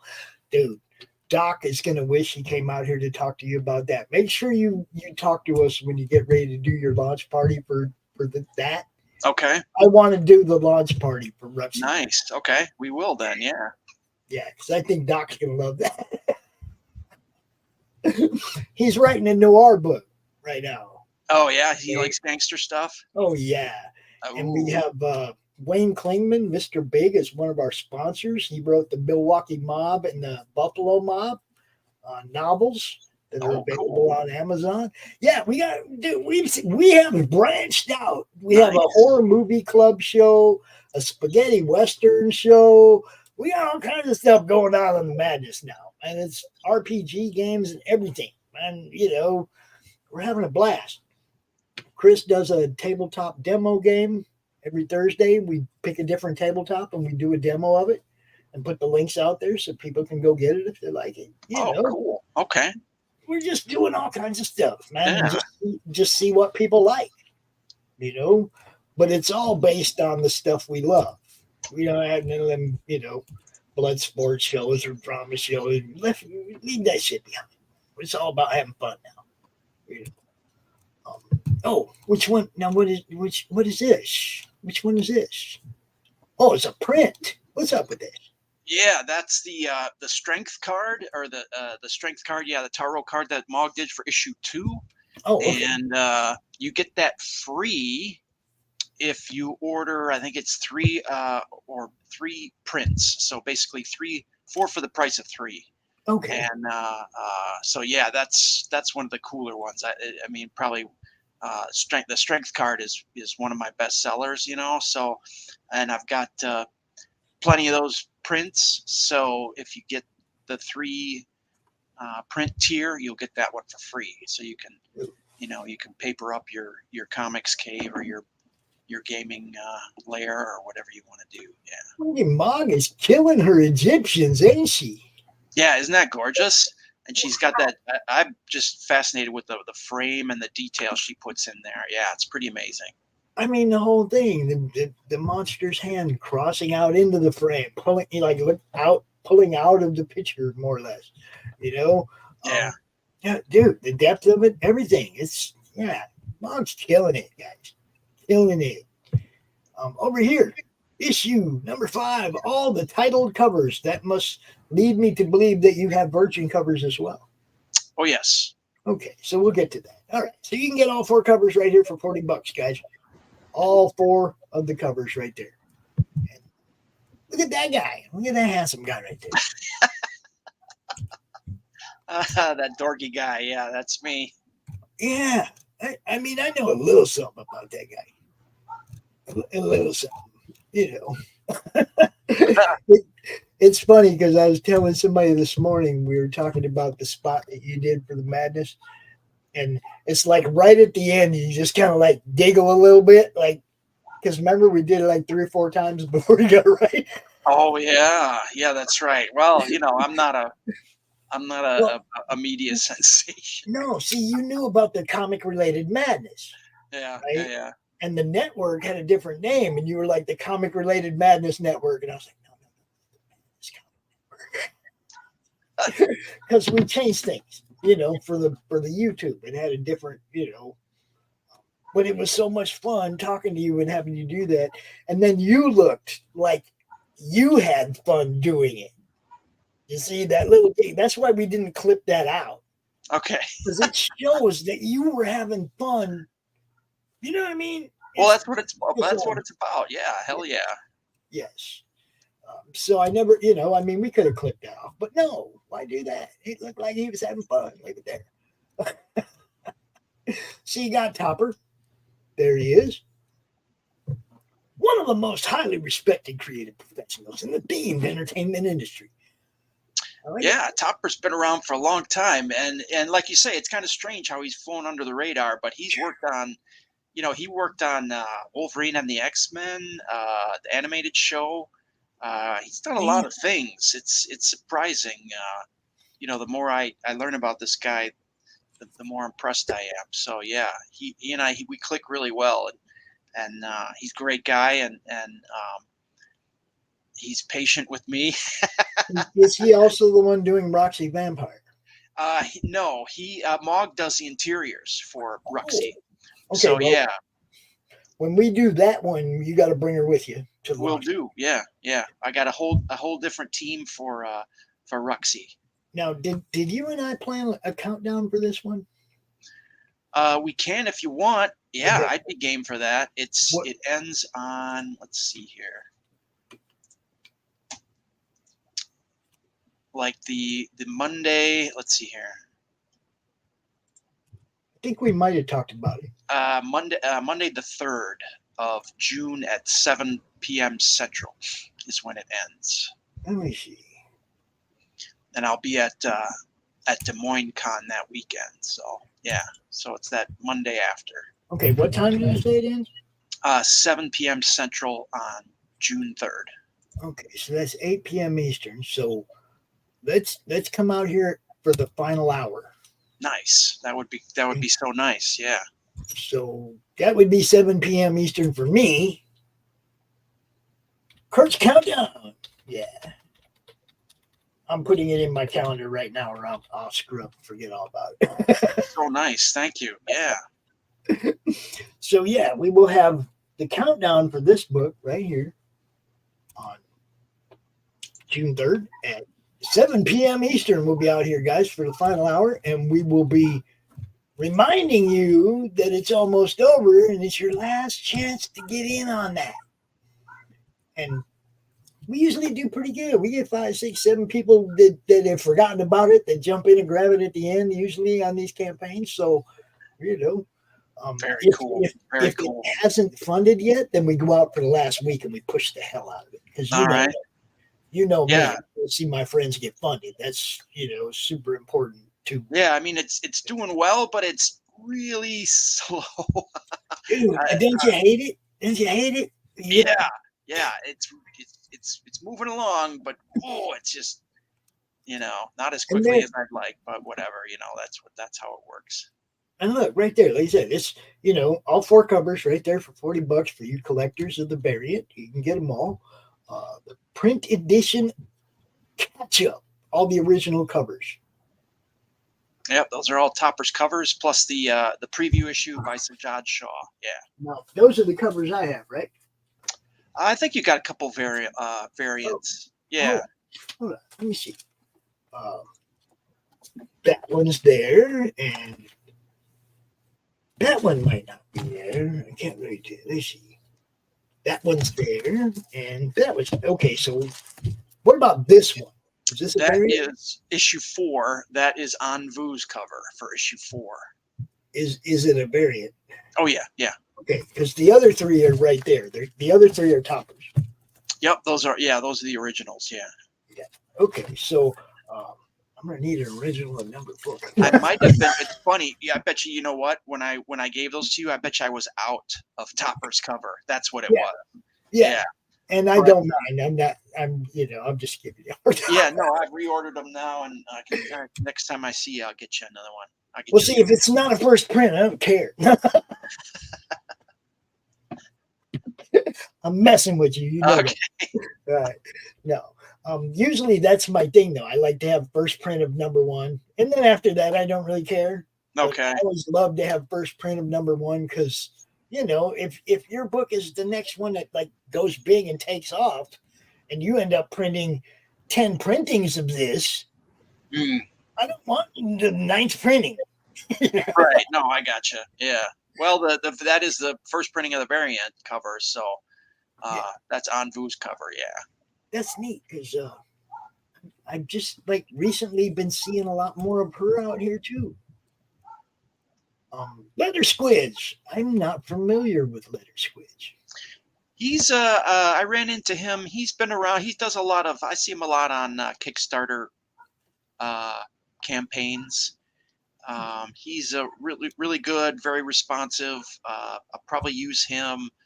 I'm going to re-letter the first 4 issues for the trade, so it looks consistent, so I'll probably use him to do the whole deal for the trade after issue 6.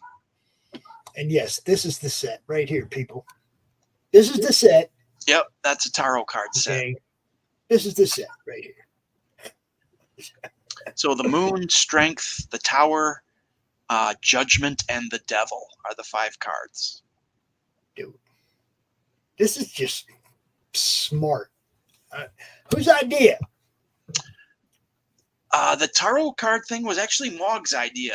I kind of knew that, but I had to throw it out there. It's like, I don't know where she got it from. It just came out of the blue. She backed my number 1, and then hit me up, said, "Hey, what do you think about me doing some covers for you?" I was like, okay. And then I saw her Samurai Danielle Moonstar. I don't know if you've seen her poster, but it's amazing. So as soon as I saw that, I was like, yeah, let's do it. So I have seen that. Yeah. I've got she understands social media. She gets out there and makes sure people see her stuff. So and I've known her for a long time too.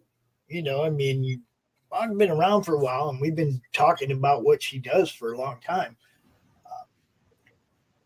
Through Christy and all those people, is like Christy Sheehan and everybody is the I can't think of what their local group is called now. The Crew. I don't know. Yeah. Dang, no, that bums me out that I just brain farted like that. But oh well, you guys know Christy. Caps. Caps. That group.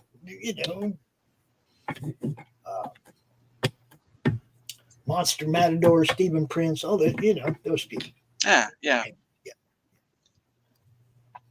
So, I think we've pretty much covered everything in the middle. So now we're going down here. The textless tarot card series. You mean version cover or yeah? Okay. Yep. Version you get the whole set series and a version cover as well. Yeah. There you go. And then the Sandverse catch-up. And that would be all the hardcover, all the floppies, including Ruxy Vampire. All right, there you go. $65, 6 books. Steel yourselves for the metallic. Oh, that one in metal. Yeah, any covers available in metal, but so people want to get those metal covers. Those are definitely available. See, now that would pop in metal. It would. It really would. Yeah. Mm-hmm. Remarked. Okay, by Topper or Mog? Okay, by Mog and Chris Enoch. You can get a remark on the cover of your book. Yep. They're both do pretty amazing remarks on their books. So those are available as well. I think I only have one book that has a remark on it, and it's the book, The Crew number 2, and it's the first time I was ever put in a book. Okay. It's the first panel with a pops in it, right? Okay.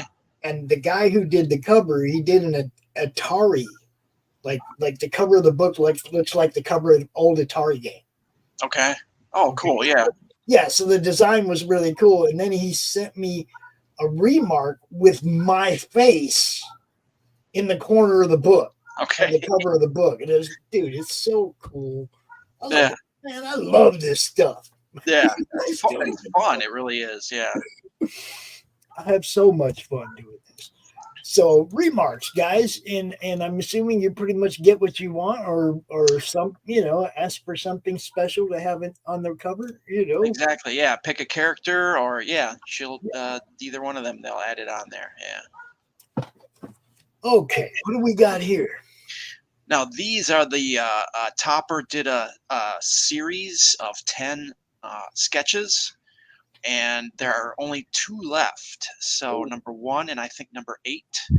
And these are $120, 11 by 17. I mean, these are originals. They're not scanned prints or anything. I mean, you get the actual art with these, and there's only the 2 left. So yeah, we sold some original art over the weekend at the Madness auction. I had some Bill Moss pages from a old Zen book. Okay. And I had still have some Jim O'Reilly stuff. Some really nice original art we have for sale. If y'all want to go look. Hi, Carrie. Carrie, this is Kurt Zauer. Hey, Carrie. He's awesome, man. No, I talked to Kevin today. He knows what I'm doing with Arcfire. And I'm doing the same thing I do with every comic book. When the power goes out, I read comics. If I read it now, I won't have nothing to do next time the power goes out. I got to build my stack. But no, we are gonna have Kevin on Doc's Coffee Shop here in the near future. I hooked him up with Doc, so don't worry, we got you, Carrie. Yes.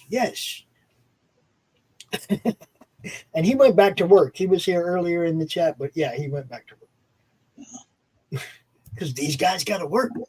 Yeah, exactly. Got to pay for art. Okay, art and lettering. 1 of 10 is there, and 8 of 10 is there, and the rest are gone, guys. So there's only 2 left. Only 2 left. Yep. And there's a link in there, a Pinterest link. If you want to get a better look at them, you can follow the link. Original art by Topper Helmers. And then, okay, so sketch covers. You have sketch covers for both series. Yep. Topper, Mog, or Louis Bravo. He did a cover for me for Ruxy, and he's been doing sketch covers for me for my last few Kickstarters too. He does some really cool stuff. His is there on the right. Do me a favor, Kurt. Put these in the body. Put these examples a little bit bigger in the body of the campaign. Okay. All right. I will do that. Yeah. Because sketch covers, man, people like to see examples of what, and that's pretty small. Okay. Yeah. No, I gotcha. Yeah. And, because we want people to buy that stuff, man. Bloodshade Bundle. Yeah. That's everything. That's every titled cover.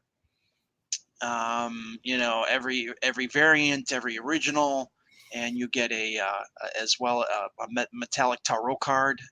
That's nice. Mog's art, and you also get the Moon Crew pin as part of that. So yeah, 21 books. If you're a completist and you want to have it all, gotta have it all. And then, but wait, there's more. But wait, there is more. Yeah, this is the graded and slabbed issue 1 with Chris Enot's remark on it.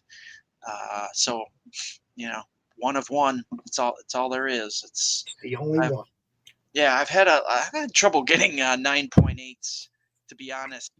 With grading, I have not had much luck, but this is my best one, and it's also got Chris's sketch on it. So, all right. So let me ask you, how many did you have to send in to get a 9.8? Oh, let's not talk about it. All right. I got a bunch of 9.4s and I think a 9.6 and a 9.2, and it's frustrating. It really is to not get what you want. But see, it's like I was looking at one of the books that we had in the auction over the weekend. It's first appearance of Silver Sable, Spider-Man 265. It's a 7.5, but you look at it, the corners are sharp. It's a beautiful looking book, but the back is kind of dingy. Oh, okay. It's like if you went over it with some of that white, like eraser rubber, whatever they use to clean them up. Yeah. It's 9.0 at least. Yeah. You know what I mean? It's like if I was going to keep it, I'd crack it open. I'd clean it. All right. Hold on 1 second. My dog's going nuts. Hold on. Okay. I got you. Carrie says. Zoe, come here. Zoe. Yes. Isn't that awesome? I do that. This is called Spectrus and Sabanian. I have the first 4. This is book 5. Carrie, this stuff's awesome. I'm just saying. And no, I don't want you to go spend your laptop money because Kurt ain't going anywhere. Right. You'll be able to get them all when he comes out with book 6 too. Go get your laptop. All right. Sorry about that. I don't know why she's so worked up. All right. It could be my voice, It's because I got the door closed and she wants to get in here. She's used to having a run of the house. Little monster. Yeah. Look, men can create art that doesn't have to have half-naked women be the focus. They can. It's They awesome. can. Yep. And this is good stuff. It's really good looking. I'm glad you came out, Kurt. It's good to see you. I hope you're feeling better than you were yesterday. Yeah, I guess still got that cough that's kicking my butt, but yeah, I'm all right. I'm getting there. Good. I saw a message yesterday. He posted that he could not make a con appearance yesterday. Yeah, It's like, I mean, I don't want to cough all over the. I was supposed to do Mighty Con Madison yesterday, and I got so sick. Oh, very frustrating. What size show is that? Is that like a Grand Rapids size con? It's a little smaller. The Mighty smaller? Con shows, yeah, they're all pretty much like Illinois, Wisconsin, and I think they do a St. Louis show, which was pretty big, and they've got one down in New Orleans now too. So they're expanding. Yeah. Nice. I'd love to have a Madness Con somewhere. Oh, that'd be yeah. I mean, my dream is to do a road show. Okay. Where we just pick a con every other week, maybe one every 2 weeks, and just go around and set up the show. Yeah. And do the show live from the floor of the con, like we did Savannah that one weekend. To me, that would be a blast. And that would be everything. The travel time, stopping at this historical site and clowning around and that, and just make a real actual show out of it for the night. Yeah, total road trip show, right? Yeah, like those Pickers guys or whatever. But we're going from one Comic-Con to another, and just have a blast, right? That's kind of my dream thing. But hey, having one solid 1 con a year that was the Madness Comic-Con, that would be cool too. Yeah. Yeah. Things to aspire to, things to grow to, reasons to grow. You will get there. I bet you'll get there. You'll get there. Well, as long as I got something, I want this to outlive me. Okay, I want to know that somebody else is going to pick up the reins when I'm gone and keep this thing going. And you know what I mean? I want it to outlive me. I want it to grow beyond Pops. Are you going to keep pushing on the what was that? The Roku? Yes. Roku channel? Yeah.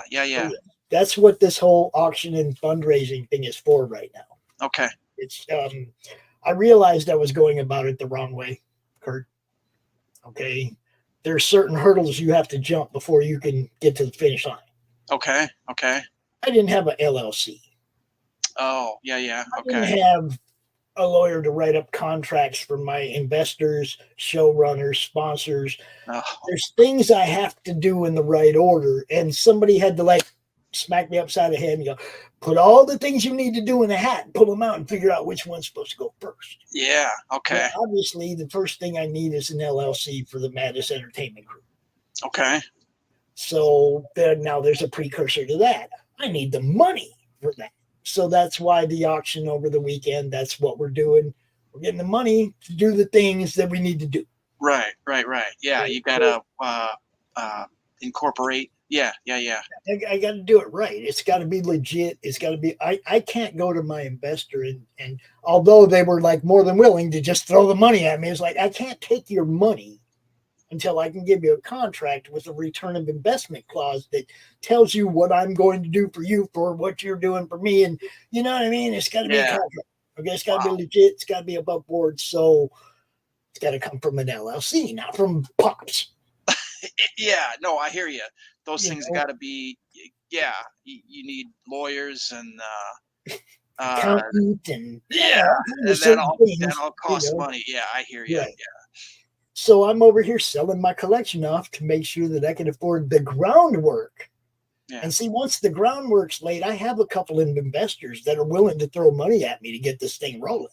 Nice. Okay. So I have to do my due diligence and make sure that this thing is all completely legit and they're getting a contract that they're satisfied with. Right. Okay. And then I get to take their money and go to the developer and go to work. Yep. Now it'll go. Yeah. Okay. So it was just somebody waking me up and, realizing what I'm supposed to be doing first. Nobody's going to, I mean, a lot of people loved the idea and were behind the campaign. Yeah. But there was also people that were like, this dude ain't even got an LLC. Okay. Yeah. Yeah. Well, yeah. People want to be careful with their money. You see what I'm saying? So yeah. I was doing it in the wrong order. I went to try to run that campaign and I didn't have the groundwork laid that I needed laid to make that successful. Okay. So now I'm doing shit in the right order. Well, I mean, that's how you learn, man. You do it wrong first, and then you get that reality check, and then you're like, oh, this is how it's supposed to happen. Yeah, trust me, I know.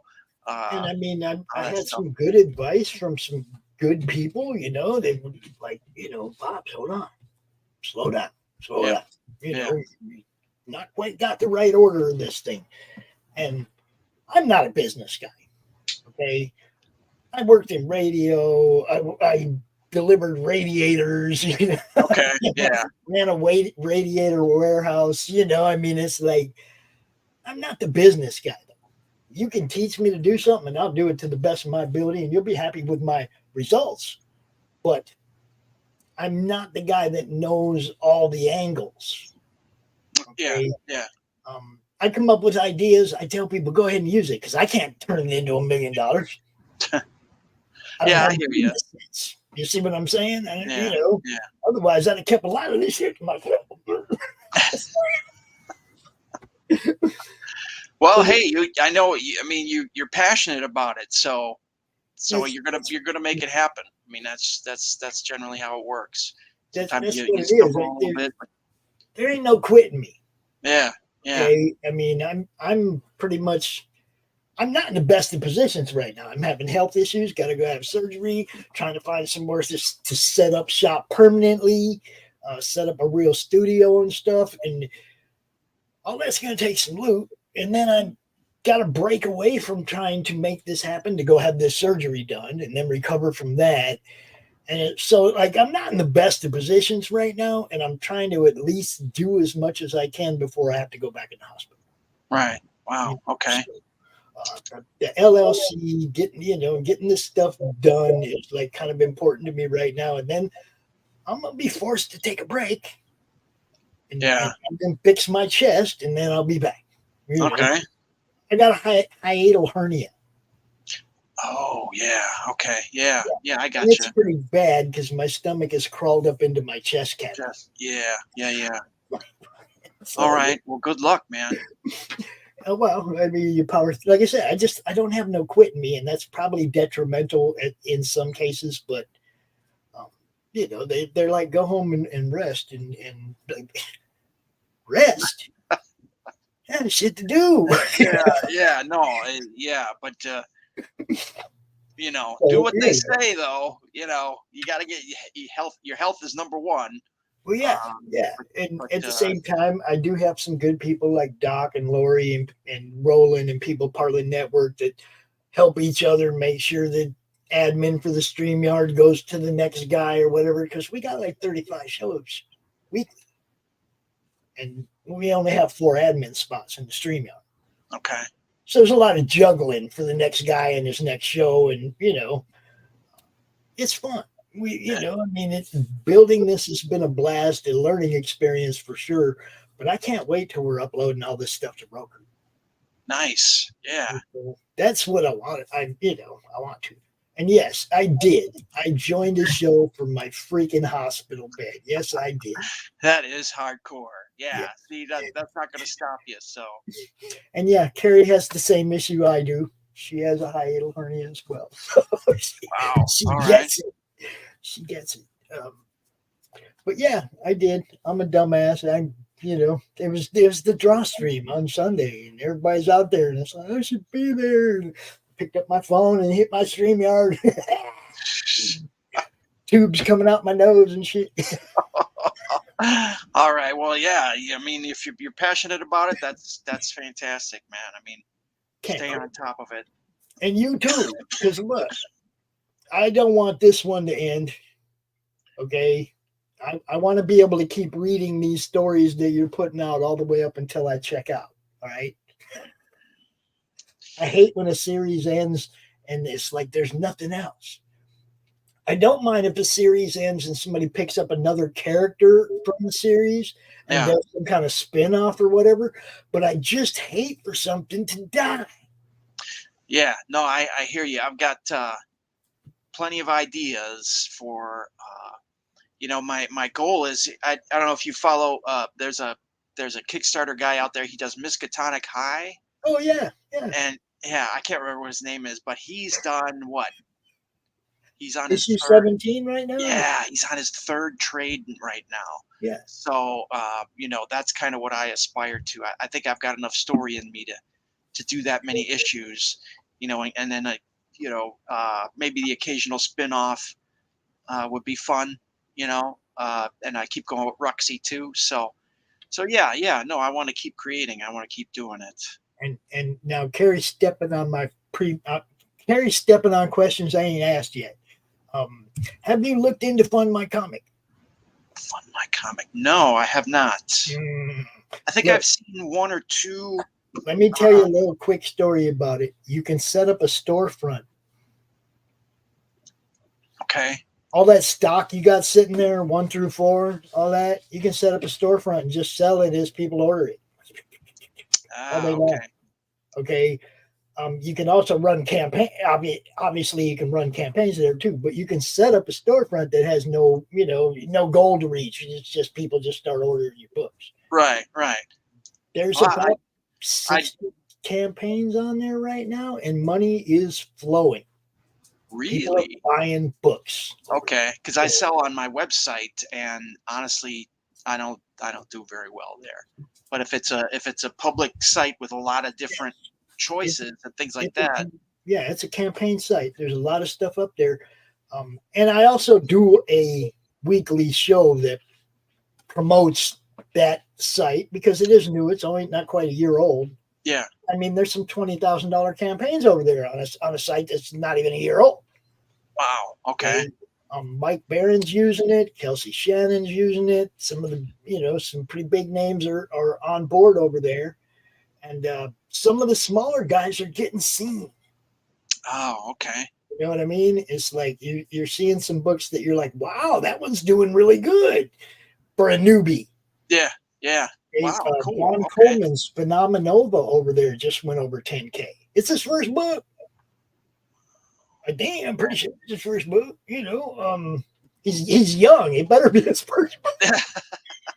Okay.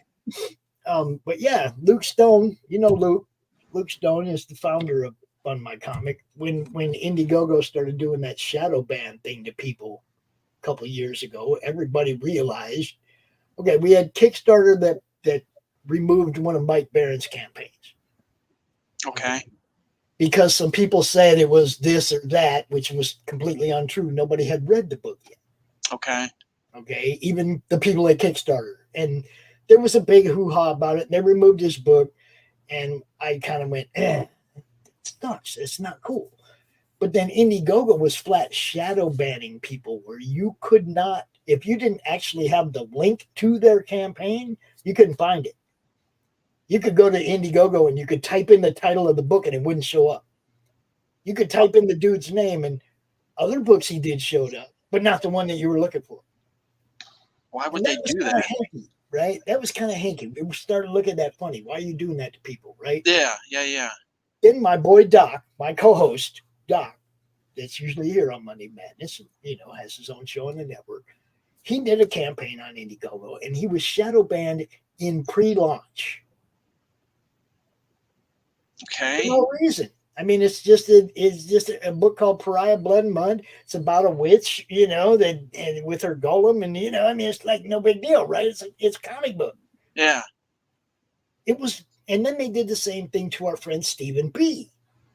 They shadow banned him during pre-launch, and so we just all left Indiegogo. Nobody. That's weird. I mean, so how are they going to make money then if they're not letting people launch their products? It's there. It's just if you don't know the actual link, you're not going to find it.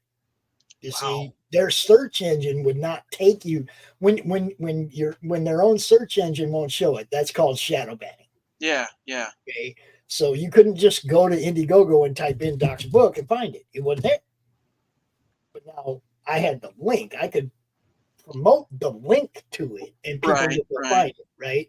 But if you didn't have that link, I don't see Doc's book on Indiegogo. You don't know how much we heard that, right? That makes no sense. Wow. I don't know Yeah, why and they then they tried to claim like 12% of his traffic for sales. And it's like, you guys didn't promote his book. You wouldn't let people find his book. How are you claiming his sales? How are you claiming credit for the traffic going to those sales? You didn't do nothing for him. So, not only that, the thing about Fund My Comic is 3%. Okay. Okay, so it costs you less. We're promoting the heck out of it because we need an alternative. Right. Okay. Kickstarter don't care about comics. They should have lawn chairs and everything. They don't care. Fund My Comic is for you guys. Okay. Wow. Comics, gamers, tabletop games, independent filmmakers, stuff like that. It's for you guys. It's not for nothing else. No stupid stuff. So when he launched it, of course, I got on board because I'd seen both of the other big two hurting friends of mine. Okay, it's like, I don't like that. Don't be messing with my friends. They're trying to make a buck. Okay. It's funny because you could probably go to Indiegogo right now and type in Pariah Blood and Mud and you won't find Doc's book and the campaign's over. Oh, gee. But I mean, it wasn't just happening to my friends. It was happening to a lot of people. Wow. Okay. And, I mean, it was public knowledge that they were just like not doing really.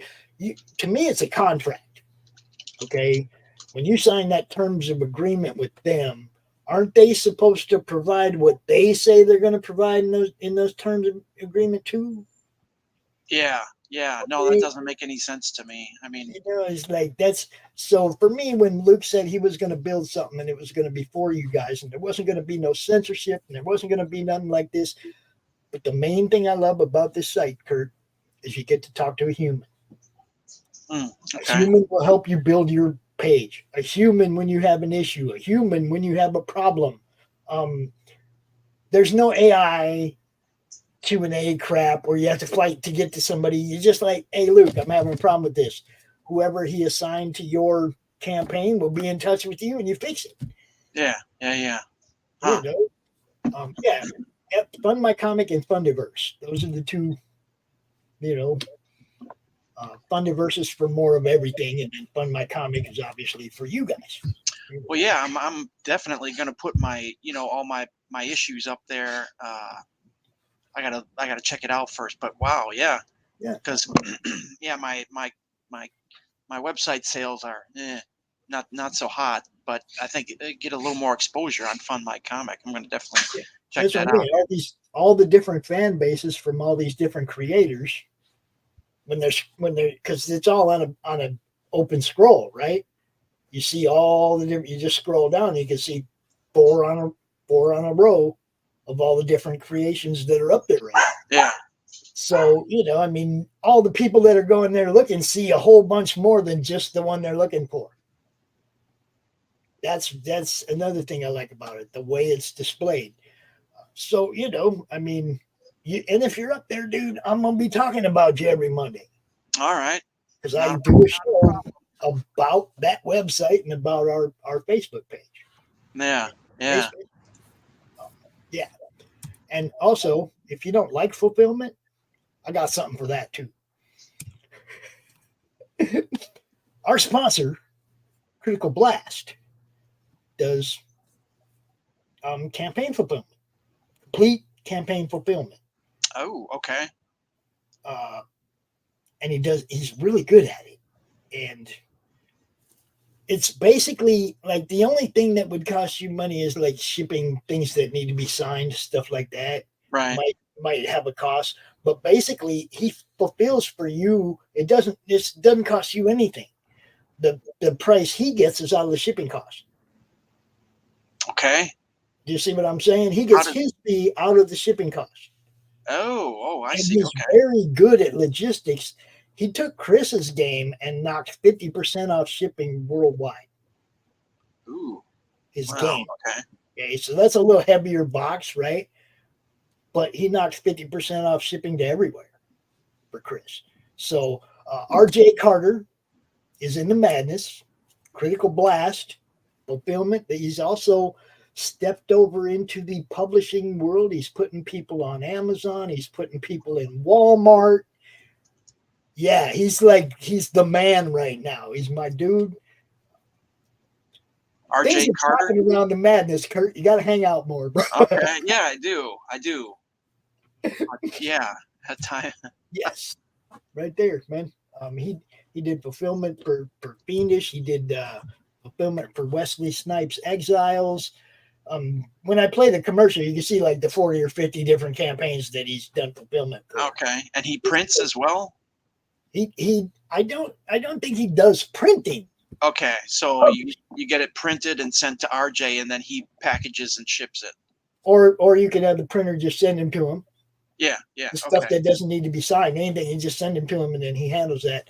Anything that needs to be signed, you're going to want to have sent to you first, and then you send it to him. But right. The actual fulfillment, all the packaging up, all the buyers and boards and Geminis and all that shit, you don't have to pay for none of it.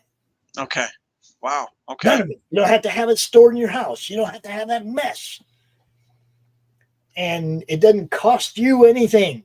Yeah. Wow. Okay. He comes out of the shipping cost. And he actually brings people's shipping costs down from the people that are trying to figure it out themselves. He knows all the ins and outs of all the different shipping companies and everything. He's into logistics. That's what he does for a living. Okay. That's how he created this whole database for doing this. He's got this thing like clockworked out, man. He showed me how he does it. It's like, it doesn't matter whose name's on it. We got 55 of these tier 1, right? 55 of them. Okay, we pack them all up, 55 of them go over there, label them, ship them. Yeah. Okay, then we got tier 2 where somebody else got this extra card or whatever, okay? Right. We package them all up and print them labels, out the door they go. It's like he's got it streamlined. He's just a smart dude. He understands logistics.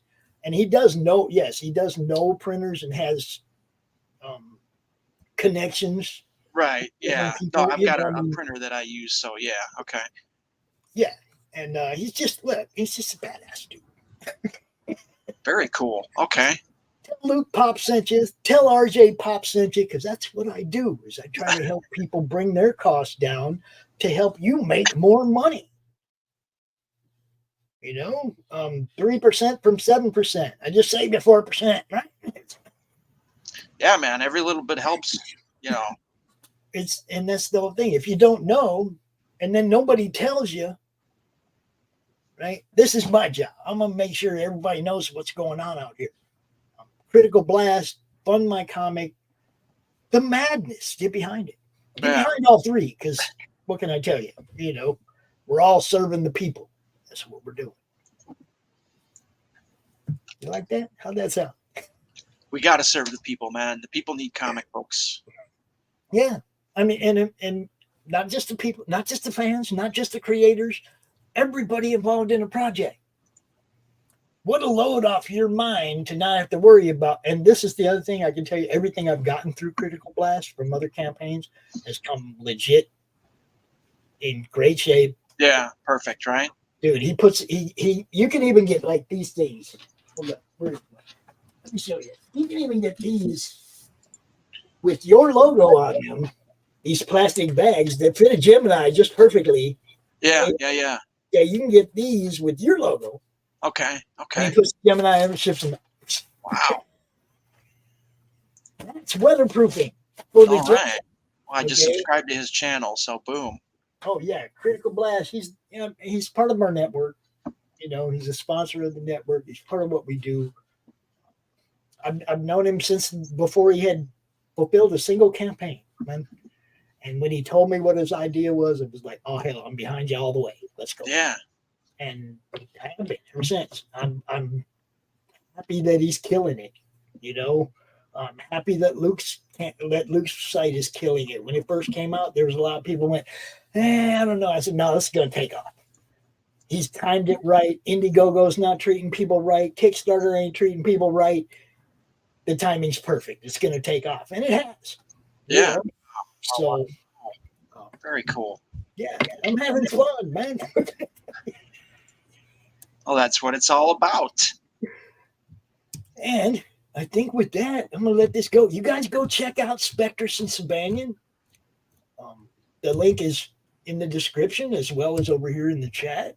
Okay, go check it out. Get behind what Kurt's doing. Get you some Mog Park and tarot cards. Those are, dude. Get those tarot card covers. Those are cool as hell. They are. They really are. Mog put so much thought, and I mean, just you sit and listen to her talk about the research she's done on it, and it's pretty amazing. And look, I'm not taking anything away from Topper or anybody else that's doing. It's all badass. Okay, get what you like, people. Go look. You'll see something you like. That's it. You know. And with that, I'm gonna go find me some dinner, brother. All right. Take care, Pops. Thank you again so much. Spectrus and Sabanian, Kurt Zauer. Go check it out, people. Thank you. You bet. You have a good night, my friend. You too, Pops. We'll see you. All right. That's how we do this, people. We have fun. We come out. We bring out somebody that you may know or may not know, and hopefully you'll enjoy what they're bringing you. And if you do, you get behind it, everybody's happy. I'm going to, let's see, do I even have any spots left to play? I think I used everything up during the show. Yeah, I think I did. You know what we're going to do? We're going to say bye. How do you end this thing? How do you put the, where's the brakes on this bus? I forgot. Jazz hands. Jazz hands are done.